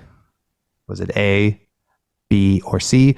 Bonus points if we can name the card, which I didn't give you a chance to name last time, but I will give you a chance this time. When your answers are prepared, just give me a special look or raise your hand. Okay, their answers are prepared. They had a special look and raised their hand. Isaac, what is your answer? The answer is A, and it's off of Lumina Ascension. Lumina Ascension is not in the set Dusk to Dawn, so false. You're incorrect. Wait, I don't get. Was It was not A. Oh, okay. Because Lumina Ascension is not into Dusk to Dawn. No, those are separate answers. I was guessing which one it was, and then I was going for bonus points. Gotcha. Okay, so Do you not know how the game works? Yep. Do you know which set we're talking about in this game? Colin, just not A. Is that what you chose? All right. Well, I said A, and I said it was Warmongers, but Warmongers Diplomacy? No, both answers are incorrect. It is C. Fear is bred in the shadow, bravery is born in the light. Bolton, Banneret of Courage. Those are all bannerets. A was Banneret of Vigor, and B was Banneret of Salvation. The first Magister is who said that. I'm so out of my depth. There's not enough room on Warmongers. No, there is not. Okay. Still Colin's lead to lose here. If he can't get this one right, maybe Isaac will come back. Question number 3. There are 23 light action cards in the set Dusk Till Dawn. How many of those have flavor text? Is it A, 1, B, 3, C, 10, or D, 6? We're just saying light only, not like light action cards. So not light equipment, not light warrior, light action cards. Please have your answers prepared and give me the signal. Colin is ready. Isaac is ready. Okay. Colin, what is your answer? Just C. 10. 10. That is incorrect. Isaac. I guessed B, 3. That is correct. Do you know which cards they are? Yes. Please tell me. Banneret of Swords, Banneret of Armor, and Banneret of Faith. Close. It is Break of Dawn. Red, yellow, and blue all have the flavor text. Each and every soldier a ray of light that completes the dawn. Magister of Defense. We're all tied up, folks. Wow. Fucking hell of a race right now. The tension is palpable. Colin is miming, gouging Isaac's eyes out. Isaac is brandishing cutlery. It's insane. If only you could see it. Okay, question number 4 as this heats up. Weeping uncontrollably.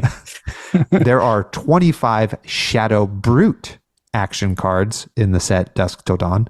How many of those cards have flavor text? Is it A, 2, B, 3, C, 10, or D, 4? I will give you a moment to compose yourself. Stop sweating, dab the sweat off of your brow, and then give me the very special signal that you're ready. They are ready, everybody. Isaac, what is your answer? E4. That is incorrect. Colin. I also said D. Threw you for a loop. The correct answer is B3. And that card is Satin Schwing, red, yellow, and blue. Fear We were not pretty close. this carven flesh, for tonight we feast with Blasmafet, Lady Barthamont. Okay, we're still all tied up. This is a very interesting race. I'm gonna Neck and Wait, neck so right the off one the line. card counts as 3 because there's 3. it has three separate colors? numbers. It's like 126, 127, 128. You know what I mean? Those are 3. You don't make the separate game, cards. Colin. You're just playing it. Question I know, number 5. Seems unfair, but There are I'm giving you multiple choices here, okay? At least I'm not asking you how many there are. Full stop. Number 5. There are 26 Shadow Runeblade action cards in the set, dusk till dawn. I know. Also interesting, right? How many of those cards have flavor text? Is it A, 1, B, 3, C, 0, or D, 6? I will give you a moment to think about your answer and what you're going to choose. And when you both are ready, we will begin. Whenever that is. Take as much time as you need. You said Runeblade? Shadow Runeblade. Yeah. All right. I'm ready. Okay. Colin, what is your answer? It's C0. That is correct. Blammo. Not enough room with all this RuneGate text on it. Isaac, that's a very good point. what is your answer? I did not guess C0. Colin pulls ahead with 2 points to Isaac's 1. That's correct. None of the Shadow Runeblade cards have flavor text on them. That's lame, though. Very Come on. disappointing. I know. There's so much flavor in I that know. class. Okay, moving farther into the depths of darkness. Question number 6. Which shadow card is the following text from? At last, I will show them what true knowledge looks like. Final words of Zane. Runescribe. Is it A, Hungering Demigod, B, Babble in Darkness, or C, Beseech the Demigod? I will give you a moment to compose yourself and figure out the answer. Because we all play all the shadow cards in all of our Shadow Hero decks because they were so good. Can you say the letters again? A, B, and C. And the cards that go with them. A, Hungering Demigod. B, Dabble in Darkness. C, Beseech the Demigod. Also, Colin, when you hold up your post-it note to the camera, it's impossible to read. I just No, want I you can to read know it. that I'm writing it Okay, down. good. I have you on the separate, smaller screen, so maybe that's why. Are you ready? Ready. Yes, chef. Isaac, are you ready? I am ready. Okay, cool. Well, then you I get guessed you guess first. C, Beseech the Demigod. That is correct. I know. I actually knew that. Oh, nice. Colin also put That's C. also a C. Got me. Let's go. Colin stays in the Beseech lead. You son of a bitch. 3-2. I can't believe you guys got that. How'd you guys figure that out? It was a runner-up for one of my cards for the art draft. Ah, fuck ass. Okay, great job. It sounded like that was right. So I put it. Shout out to Zane. I'm just going to start calling Zane Johnson Runescribe. It's also Zane with an X, so a little different. Whatever. It's like Zane on, when it's after hours. All right. Here, a couple glasses of wine. The penultimate question. Number 7. Who said the following? Obsessed, they call me. Rabid overreacher. I merely grasp what begs to be possessed. Is that A, Eldon, Lost Knight, B, Nestus, or C, Lord Sutcliffe? I'll give you a moment to compose yourselves and think of the answer. Give me the signal non-verbally like you have been, which the listeners I'm ready. Let's love. go, Colin. Colin, what is your guess? A, Eldon. The Lost Knight. That is incorrect. Isaac? C, Lord Sutcliffe. That is correct. Isaac ties the game up. Oh my God. Wow. I couldn't have scripted it better. Eldon the Lost Knight is from the fame of Tome of the Arknight. Bonus points if you know the card that this is from. I'll give you a hint. It's a shadow card in Dusk to Dawn. Till Dawn. I would say give me a second, but then we just have dead air.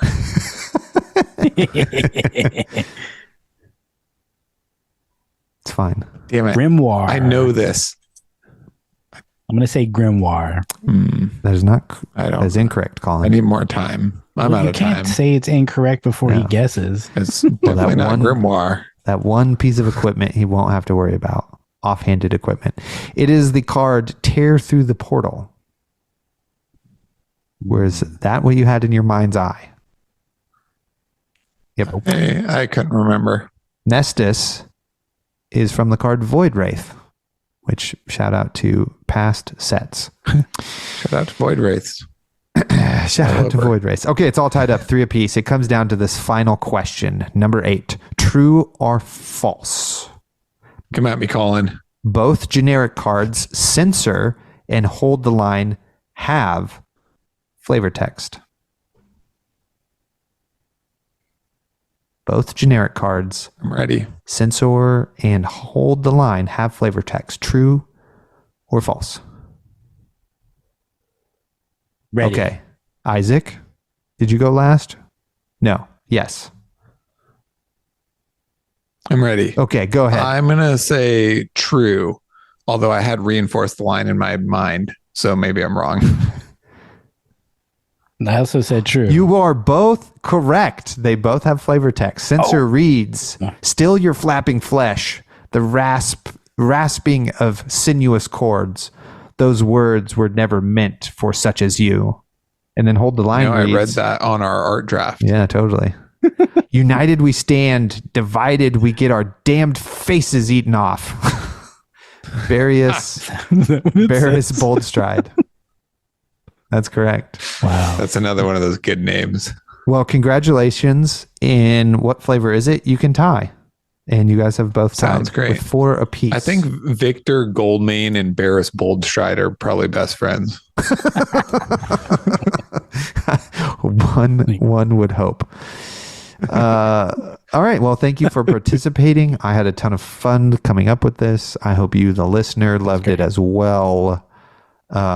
If anybody in the audience wants to come up with a quiz for me to give these lovely co-hosts of mine, I would totally do that. So That's a great idea. yep, submit them at the attackactionpodcast@gmail.com. Final segment. Board game from the closet. Board game from the closet. Here at the Attack Action Podcast, we love to play mini games, not just flesh and blood, not just card games. We love role-playing games. We love competitive games. We love solo games. We love drinking beer and throwing pieces at each other games. We love all kinds of games. And sometimes we like to share one with you. So this game might not be the best in the world. It might not be our favorite, but it is one we love and one that we think that you will enjoy. So today's board game from the closet is Colin's board game. This week's board game is a board game. But it also has cards in it. All right, this week we're talking about Lacrimosa, which I bought purely based on the fact that it was a game about Mozart's Last Requiem and the composing of that musical piece that is highly regarded in music history. I just thought it was very interesting. And I was like, how many games are there about classical music? So Lacrimosa, brought to you by, I think, Devere Games, who do really interesting games, actually. Designed by Gerard Asensi and Ferran Renalius. Excuse me. It's kind of a heavy game. Lots of symbols on a big board. That's kind of confusing, but I did enjoy playing this game. Basically, the idea, you do this weird thing where you're playing as a patron of Mozart who is telling the story of how you like helped Mozart in his career to his widow after he dies. So you're both, talking to his widow. Yeah, I mean, this is like thematically, you're not I know. talking. Just I'm looking at the board now, and this is like, it's just classic Euro dry map with symbols. And it's a big old Euro map with a point, thing around it.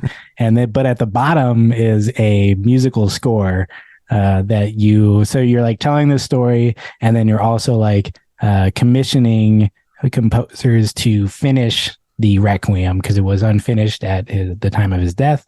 So you're kind of like doing this like double timeline thing of being like, oh yeah, me and Mozart, we went to Strasbourg, and I bought I sold a piece of his there, and like it's like, so you do these different actions of moving around the board and gaining different